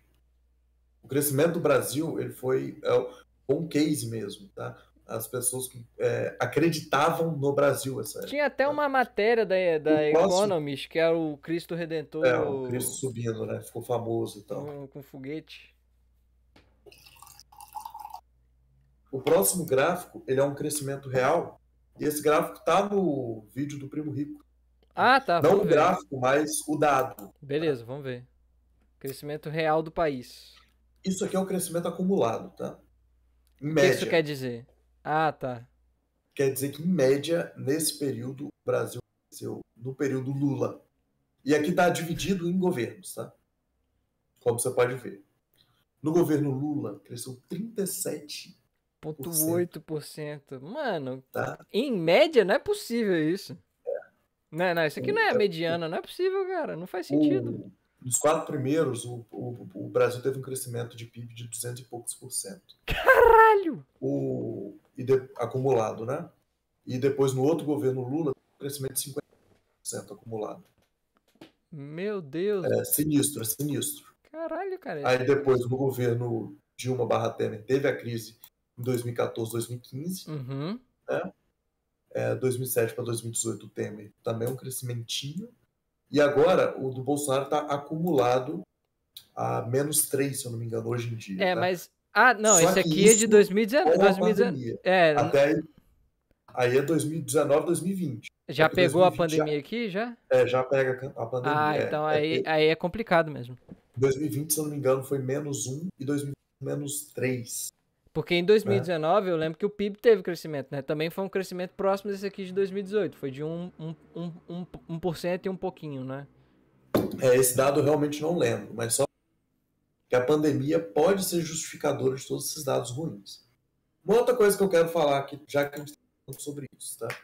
É que esse ano todos os dados econômicos vão ser bons. Olha aí. Por quê? Porque economia é relacional, tá? Então, por exemplo, você tem 100 créditos, Dudu. Uhum. Se você cresce 10, você cresceu 10%. 10%. Uhum.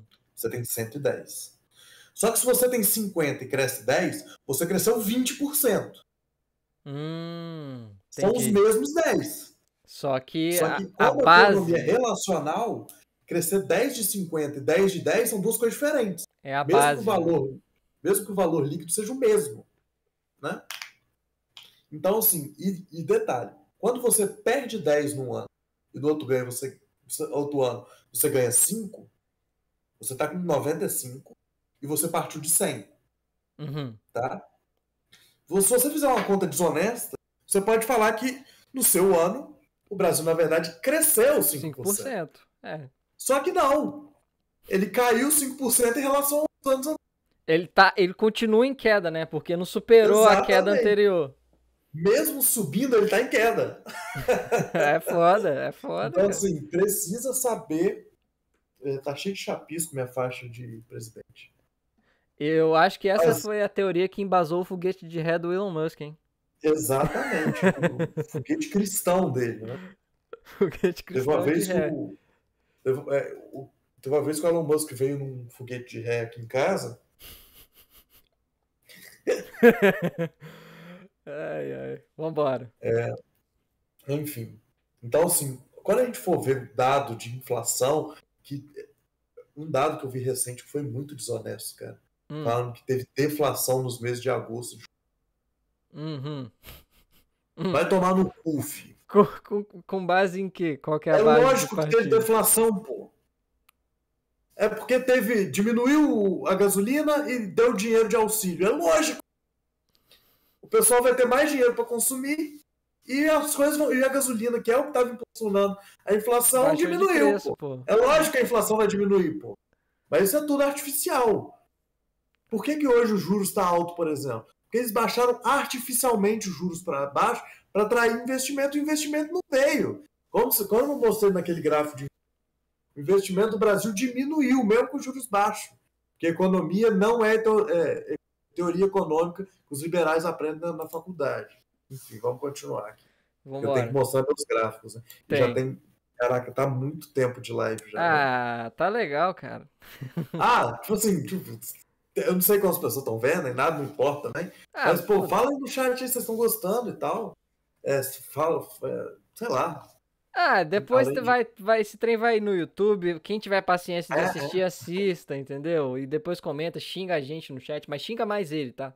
Não xinga muito, Eu, não. eu tiro os comentários do vídeo. Se você Aí, quiser, inclusive, se você quiser interagir comigo, me xinga no Instagram. Eu isso, respondo. arroba. Como é que é essa? Curioso. Arroba Lucas Antônio Teixeira, eu acho. Pronto. Inclusive, parece que não, mas muitos desconhecidos vêm no meu Instagram conversar comigo. Tá? Já aconteceu Olha, umas 5 ou 6 vezes. E é a foram conversas fama. boas. É a fama chegando. É, pode vir comentar e tal. Da última vez que a gente foi na boate, Verdade, é verdade. O teve um cara cara falou que me que. reconheceu. Eu moro em Barra São Francisco, teve um cara na boate em Vitória que me reconheceu por causa do meu canal. Olha aí, Isso foi cara. muito legal, pô. A fama Incrível, chegando. incrível. Não Muito pagou um bom. drink pra mim. Pô, aí Não vacilou, pagou um hein, drink pra cara. mim. Aí é vacilo, pô. Tá? Nem uma água. Nem uma água. Aí eu lá bebo água. Ai, ai. Espera, PIB per espera. capita. Espera então, antes de você continuar, porque o Felipe tá tancando mais um ad aqui. Aí, acabou o comercial. Pô, comercial o quê? De 10 segundos? Tá vindo? É porque eu botei automático, tá, gente? Porque senão fica disfuncional a parada aqui. Nem preciso nem dizer, né? Eu tenho não vai ser o próximo. O próximo eu também tenho que explicar uma coisa. Né? Tá, O próximo é PIB per capita. Pode mostrar. vambora. PIB per capita em dólares. Esse dado ele tem que ser combinado a outro. Qual seria o outro? Só para eu, na hora que você falar, eu poder mesclar aqui já. Só para eu explicar. O PIB per capita, como vocês... É isso que é o foda. Quando eu mostro os dados para as pessoas, não tem como questionar, entendeu? Porque os números estão dizendo isso. Economicamente, o governo do PT foi o melhor governo. É que cresceu, o Lucão, na sociedade atual, uma teoria muito boa que chama jiu-jitsu com a realidade, né? Você pega a realidade, você joga na katagatame, entendeu? Eu conheço como breakdance epistemológico. Breakdance epistemológico, bom também, né? Você usa o método de investigação após ter ingerido bastante quantidade de loló no seu organismo. Ai, ai. É a economia freestyle, né? Abraço chorão. O PIB per capita cresceu, triplicou, né? É isso mesmo? Não, quadruplicou. Quadruplicou, porque ele saiu de 2... Não, saindo de 94, que foi FHC, ele cresceu até o fim do FHC, ele cresceu para 5, né? Depois começou a baixar. Exatamente. Aí, no segundo, né, governo FHC, que é de 98 até 2002. E aí ele cai, ele vem a menor aqui, nesse gráfico, pelo menos que vai até 2020, ele tá em 2,55, né? 2,550. E aí ele sai com 12, né? Sobre o PIB per capita, o que eu ia dizendo é o seguinte: ele tem que ser olhado de uma forma. Não é um dado errado, não é um dado certo, mas você tem que entender o que ele está querendo dizer. Porque é o seguinte: eu moro na minha casa sozinho. Eu ganho R$1.000. Se você vier morar na minha casa e você ganhar 0, o PIB per capita da minha casa vai para 500. Tá? Só que eu não deixei de ganhar mais. Eu ganho mesmo tanto. O número de pessoas só que aumentou. Aumentou, né? Porque é per capita, né? Per capita é por cabeça, né? Seria então esse gráfico ele tem que ser combinado a um gráfico que é o dado da desigualdade. Ah, tá. Deixa eu ver. Gráfico número 6 aí. Gráfico número 6, que é esse daqui. Aí, queda da desigualdade e da distribuição de renda. Isso que é o que pega. Porque o PIB per capita subiu e a desigualdade abaixou. Se você ver, ó, vamos pegar Nesse aqui um período aqui. Pode falar. Só para ilustrar. Vamos pegar aqui, ó. Não tem 93 lá no gráfico, né? Mas tem 94, eu acho. Então vamos pegar aqui de 95, porque 94 não foi medido. Então 95 a desigualdade no índice Gini tá 6. E aí no PIB per capita, vamos ver quanto é que ela tá. Ela tá relativamente bem, tá aqui no 5, né? Que representa meio que a média. Aí vamos saltar agora para 2002. Vamos ver aqui o PIB per capita, 2002 abaixou o PIB per capita, mas a desigualdade diminuiu também, né? Em relação ao antigo. E aí, de 2002 para 2010, tem um salto muito grande do PIB per capita. E aí a gente vê a desigualdade aqui, também tem uma queda muito grande de 2002 até 2009, né? 2010 tá muito baixo. Então, meio que, né? Você viu, então, que não existe essa coisa?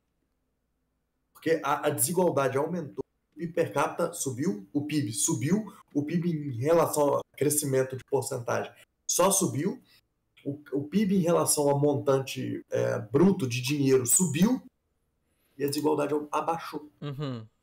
Tá? PIB per capita subiu. Então, assim, é um crescimento real da coisa. Em todos os números. Por enquanto.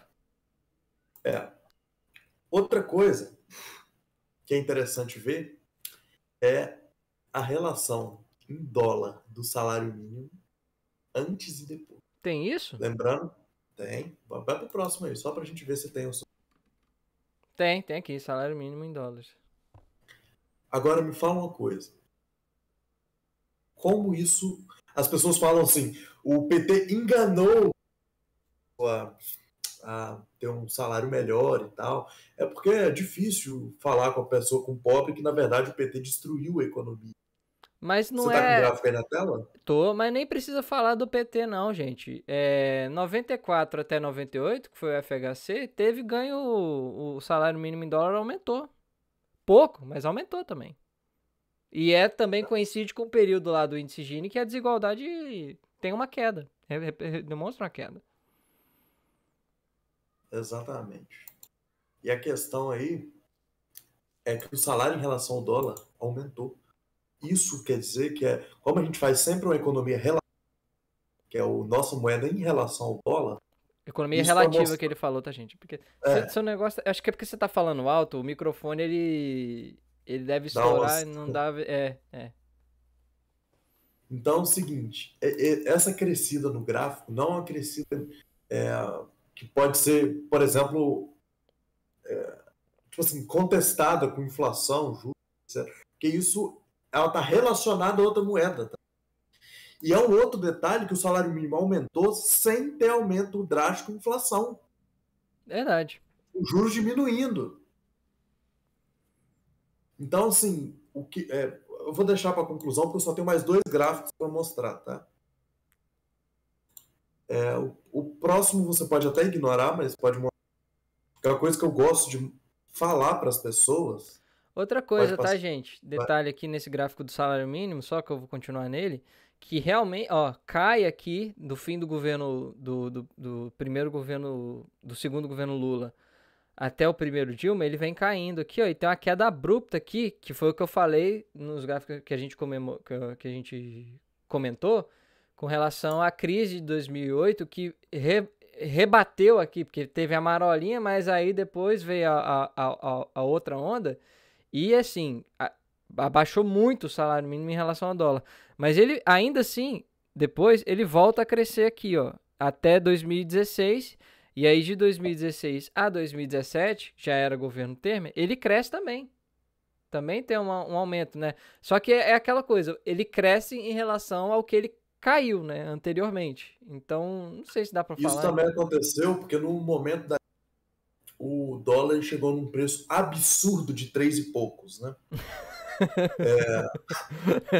E no governo do Temer ele deu uma leve recuada, mas aí Verdade, o dólar no Temer acho que o plano baixou. do governo Bolsonaro era do Paulo Guedes era ter o dólar alto para atrair investimento. E como a gente viu, o investimento não Não aconteceu. veio, não veio, não se concretizou. Acho que a mínima do dólar no governo Temer foi o quê? 2,7, né? Eu 2,8? sinceramente não sei. Eu não lembro mais. Parece que foi há 20 anos atrás isso já. O tempo passa muito rápido atualmente, cara. Por isso que eu estou falando que isso, Dudu, é história econômica, tá? Porque Uhum. parece que não, mas a primeira vez que o Lula chegou na presidência já vai fazer 20 anos. Aí faz 20 anos de fato. Tem gente, provavelmente, que assiste que não estava vivo. Então, Fala isso não, cara, que eu tô me sentindo muito velho.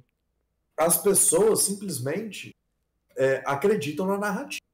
Por exemplo, o PT quebrou o Brasil. Nenhum dado mostra isso. O PT não entregou o país pior do que pegou. Simplesmente. Vai nesse próximo Depende, gráfico aí, depende, vamos dizer, ó, Dudu. quer ver? É Só um porque só segundo. tem mais esse, mais um, e aí a gente vai Tá, conversar livremente.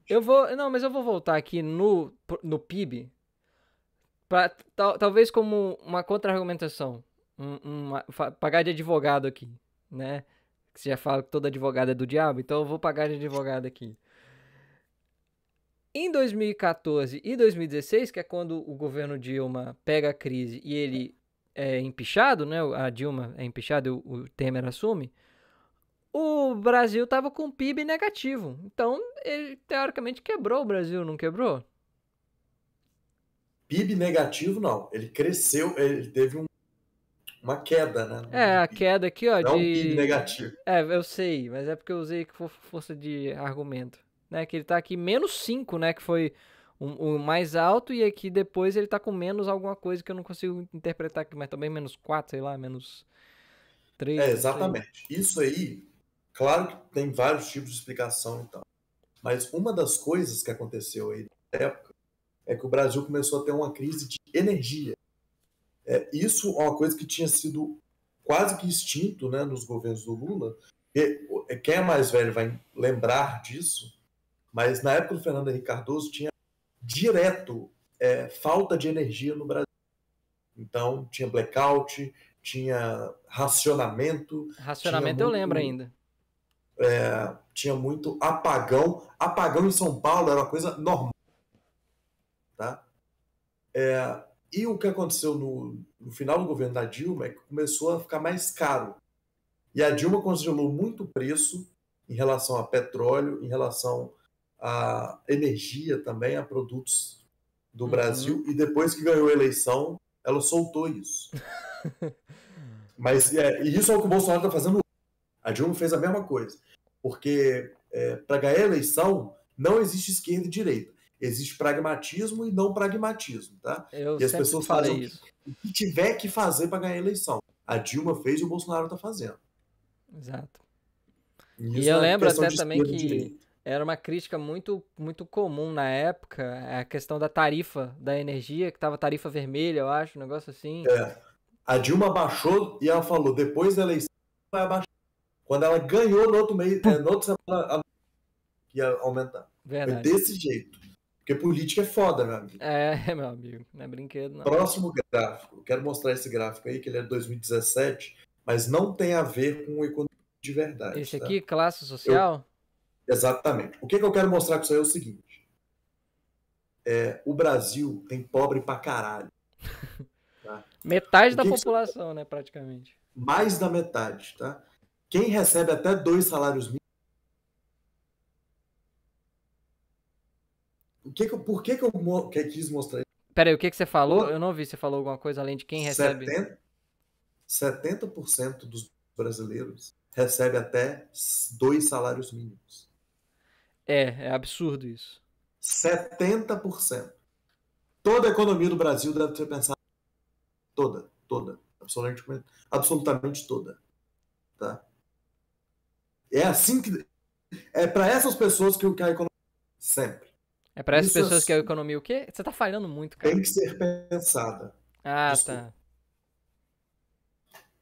É isso que a gente tem que ser pensado. Toda vez que você olhar no jornal uma medida econômica, pensar como que isso vai atingir o pobre. Porque 70% do Brasil está nessa faixa. A maioria, tá? Né, porra? Exatamente. Eu sempre falo exatamente quando você termina de falar alguma coisa. Eu também faço isso. Eu peguei o hábito da galera que acompanha lá o Casemiro de falar perfeito depois das frases. Enfim. Mas aí é elite, né? Isso aqui esquece. Aí você tá falando da elite. Aqui acima de 10 salários mínimos, né, que você tá falando.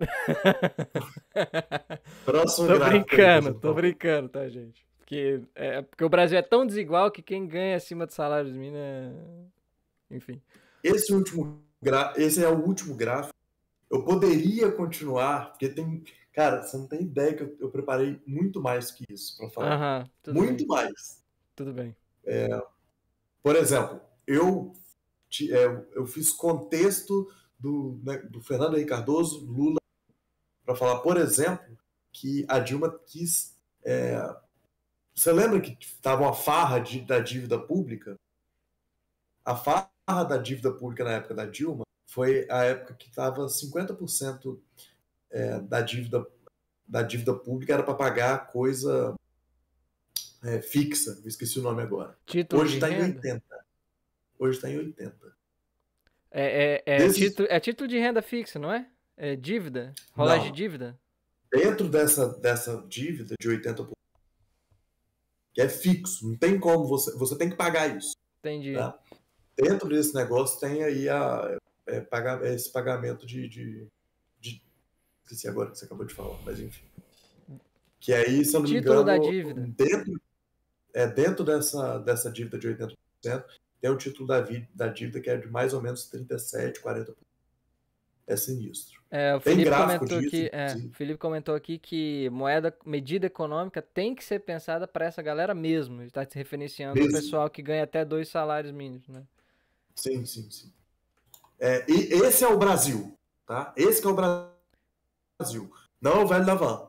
Só os 70% das pessoas. Não é nem nós dois aqui que estamos conversando, porque, claro, Claro que é. Porque eu tô Não, nessa galera. é verdade. E eu tô desempregado, né? Então é assim. Então você entra no próximo gráfico. Pode colocar. Tá aqui já, taxa de desemprego. Taxa de desemprego. Olha só uma coisa que eu também devo. No governo Lula, a taxa de desemprego caiu, como você pode ver aí. Tinha uma crise de desemprego no Brasil. O Brasil nunca teve um problema de desemprego tão grande quanto na época do Fernando Henrique Cardoso. Por isso que o Brasil precisava de desenvolvimento e incentivo a desenvolvimento. Porque desenvolvimento significa também que tem mais consumo vai precisar de mais gente para trabalhar e as pessoas consumindo mais, vai gastar mais. O Lula sempre apostou no povo consumindo para superar a crise. E isso sempre deu certo durante os governos dele. Tá?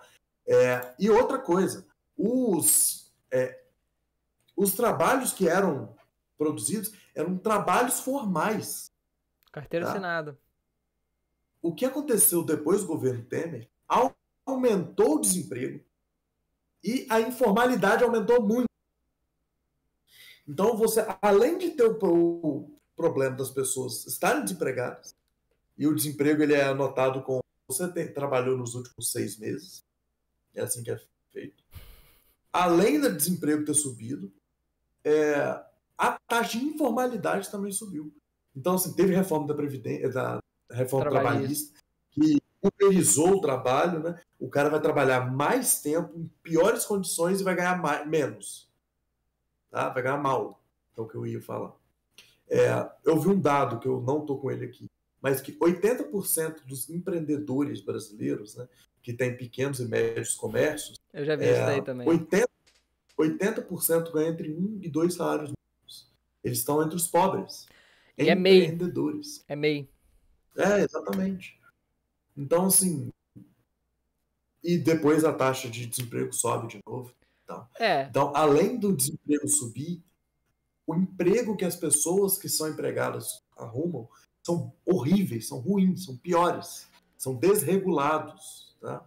E a gente vê aqui também que o Lucão falou da crise de desempregos, é porque não tem a medição exata aqui entre esse período de 2001 e 2002 que fez com que a taxa de desemprego subisse tanto.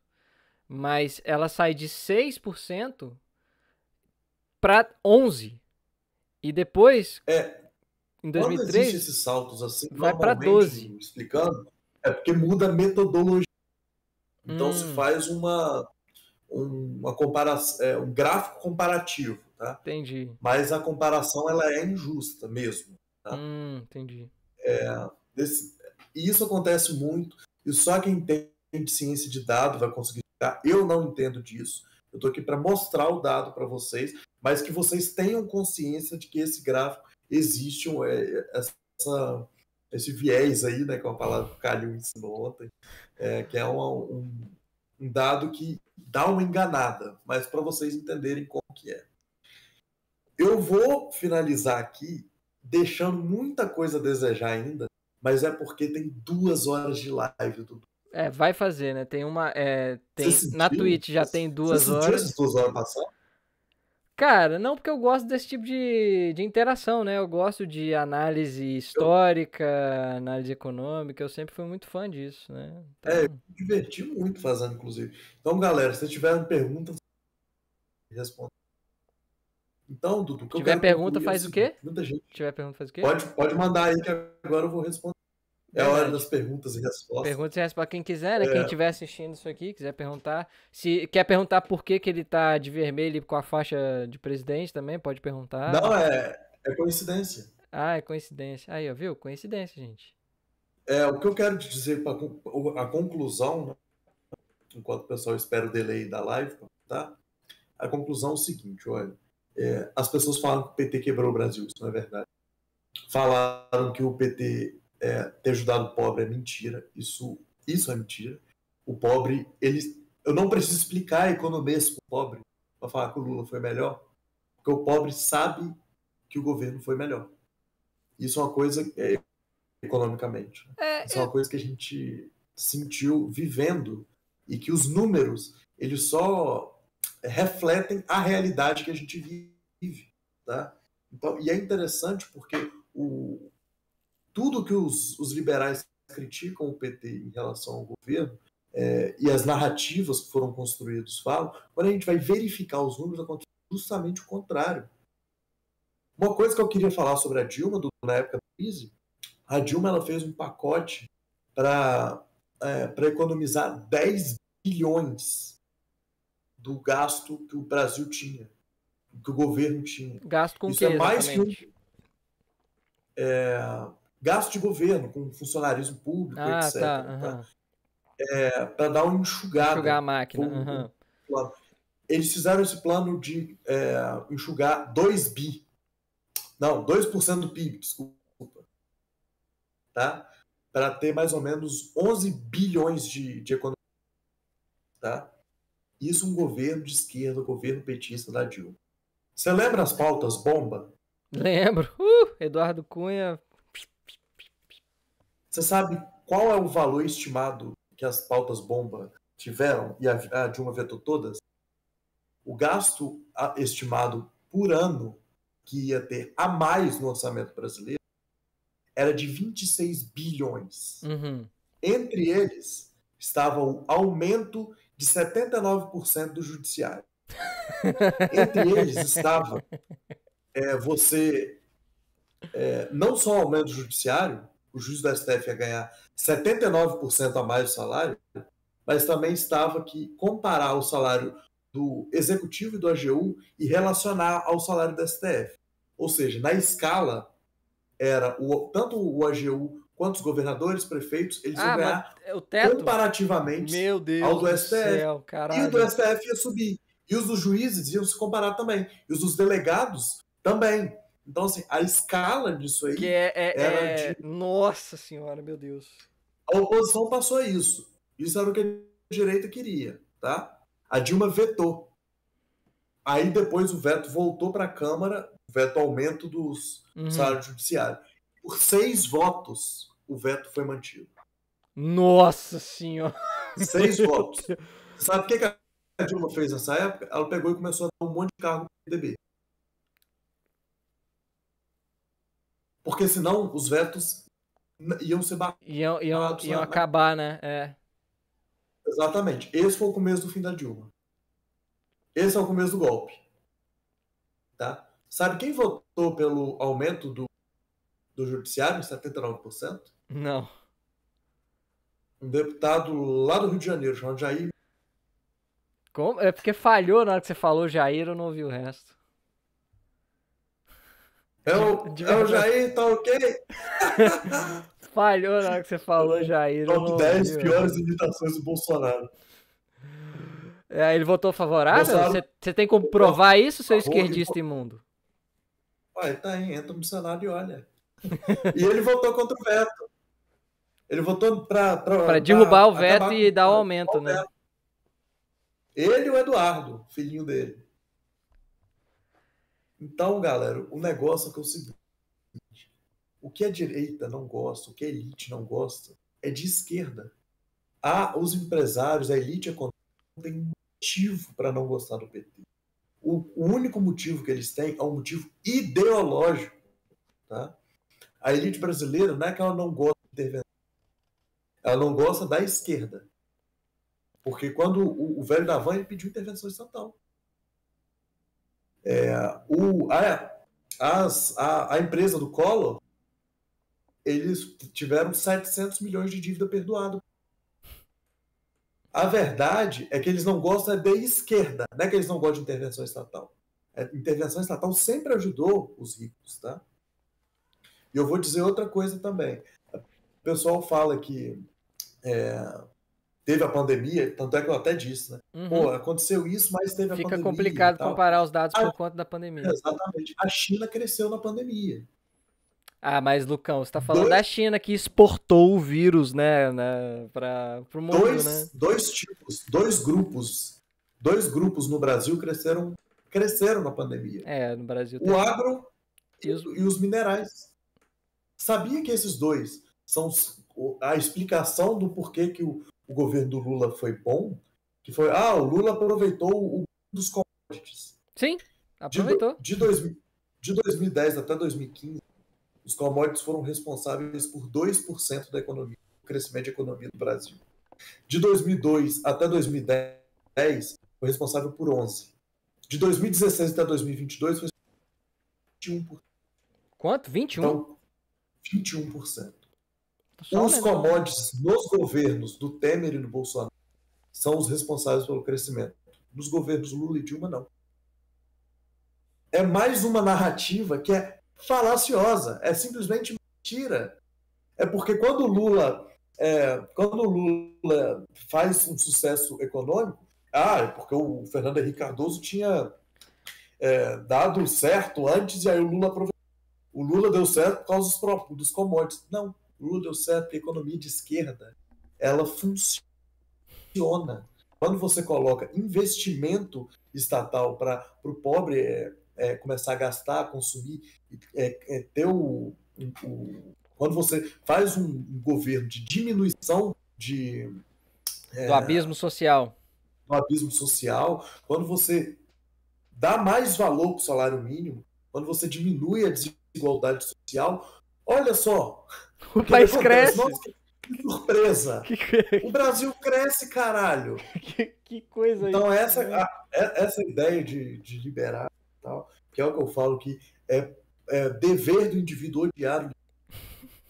Agora eu estou mostrando os números para você do porquê disso. Tá? Não só uma narrativa, não só uma fala política, mas eu estou agora comprovando como os governos do PT foram os melhores governos economicamente falando do Brasil.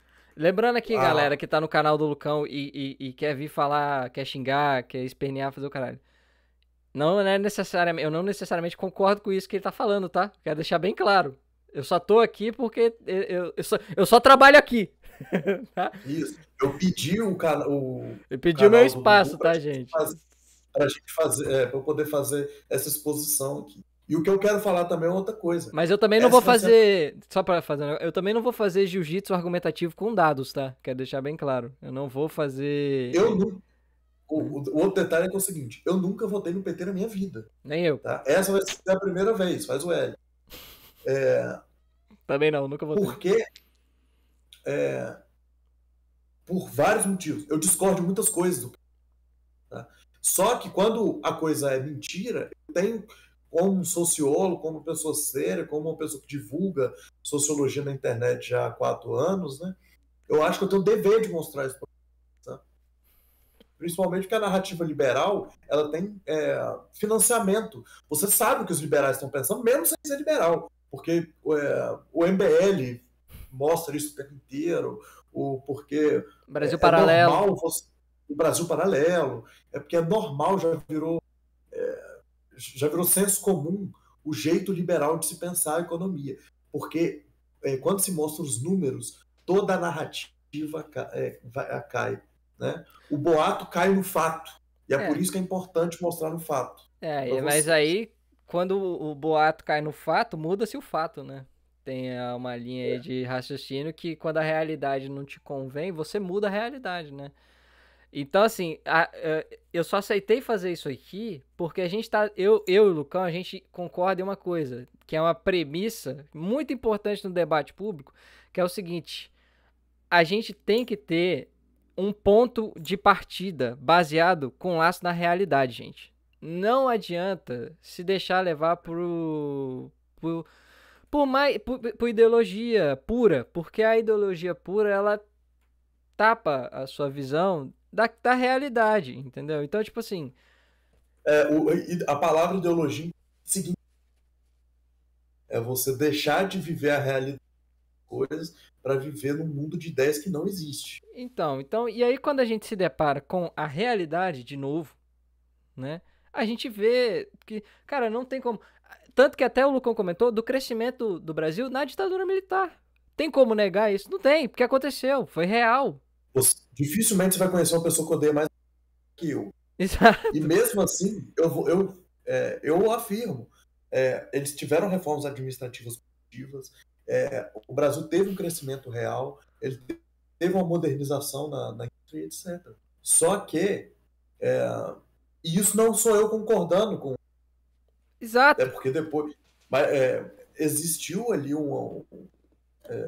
as coisas positivas economicamente, e eu contextualizei, eu acho que corretamente. Tem alguma pergunta aí, Dudu? Sim, não, por enquanto não. É só o Felipe reclamando de tancar o Zad aqui. Ele falando, cara, você tem que estar ganhando muito dinheiro, porque a quantidade de propaganda. Sabe o que é pior, Felipe? Do trabalho precarizado? É que não. Eu não tô ganhando dinheiro a mais nenhum por conta desses ads, tá?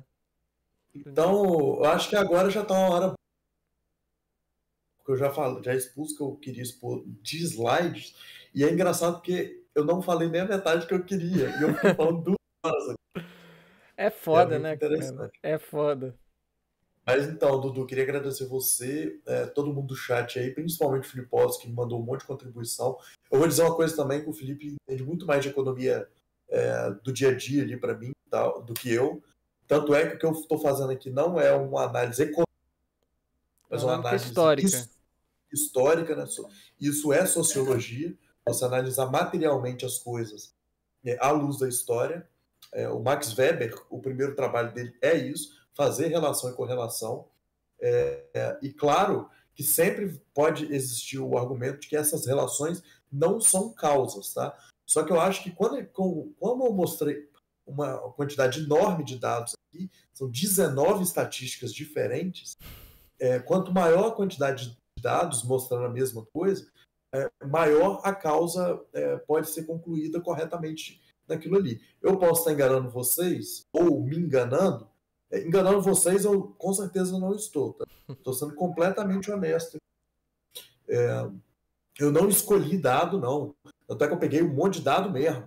Tanto é que tem um dado que eu deixei de mostrar, por exemplo, que é o de carga tributária. Por quê? Porque a carga tributária não teve um crescimento de uma baixa tão grande. Ele se mantém pela casa dos 30. Então, Uhum. tanto no Fernando Henrique quanto no Lula, Dilma e Bolsonaro. Então, para mim, é um dado que não convém mostrar, porque Porque ele é o não muda mesmo. muita coisa. É o mesmo Né? durante todos os O tanto de governos. tributo que a gente passa, gasta, não mudou muita coisa, então tipo, não ia fazer diferença. Só para explicar para vocês. O que eu quis mostrar são os gráficos que realmente fazem diferença de um governo para o outro, para vocês entenderem. Mas então, eu agradeço, Dudu, pelo espaço, tá? Tamo aí, cara. Sem problema. Agradeço aí também o chat sempre gosta.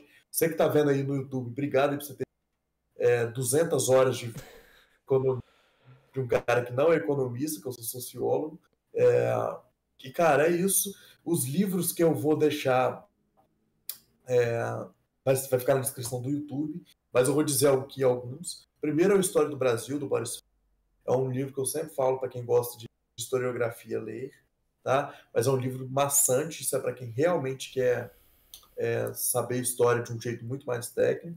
O livro 1964, que conta também uma parte, A Conquista do Estado, do Renan Dreyfus. É um livro que tem uma parte que conta a parte econômica, e que é um livro excelente. Tem A Ditadura Envergonhada, do Hélio Gaspari, PDF, não tem livro Hélio físico. Gaspari, tá? Porque falhou. História Econômica do Brasil, do Caio Prado. E é isso, galera. Tipo assim, a Elite do Atraso, que eu sou do Gessé Souza. E eu quero dizer para vocês lerem, porque Falhou sua frase de efeito. Fala de ah, novo. Só que fala fala pra baixo. vocês. Fala baixo. Não, então, quero que vocês leiam, que a mente precisa de livros, assim como a espada precisa de pedra. Valeu, Dudu. Falhou de novo. Valeu, gente. Foda-se. Ó, quem tiver interessado na minha pessoa, pode vir aqui na Twitch, seguir aqui o canal, tá? É Ócio Produtivo. Eu não faço live sobre esse tipo de coisa. Eu faço mais live jogando e tal. Então, quem quiser, tá convidado a aparecer, né? Talvez eu volte a fazer, tá foda ultimamente, mas é isso aí. E valeu aqui, Lucão, também, pelo espaço aqui no YouTube, né? Tchau.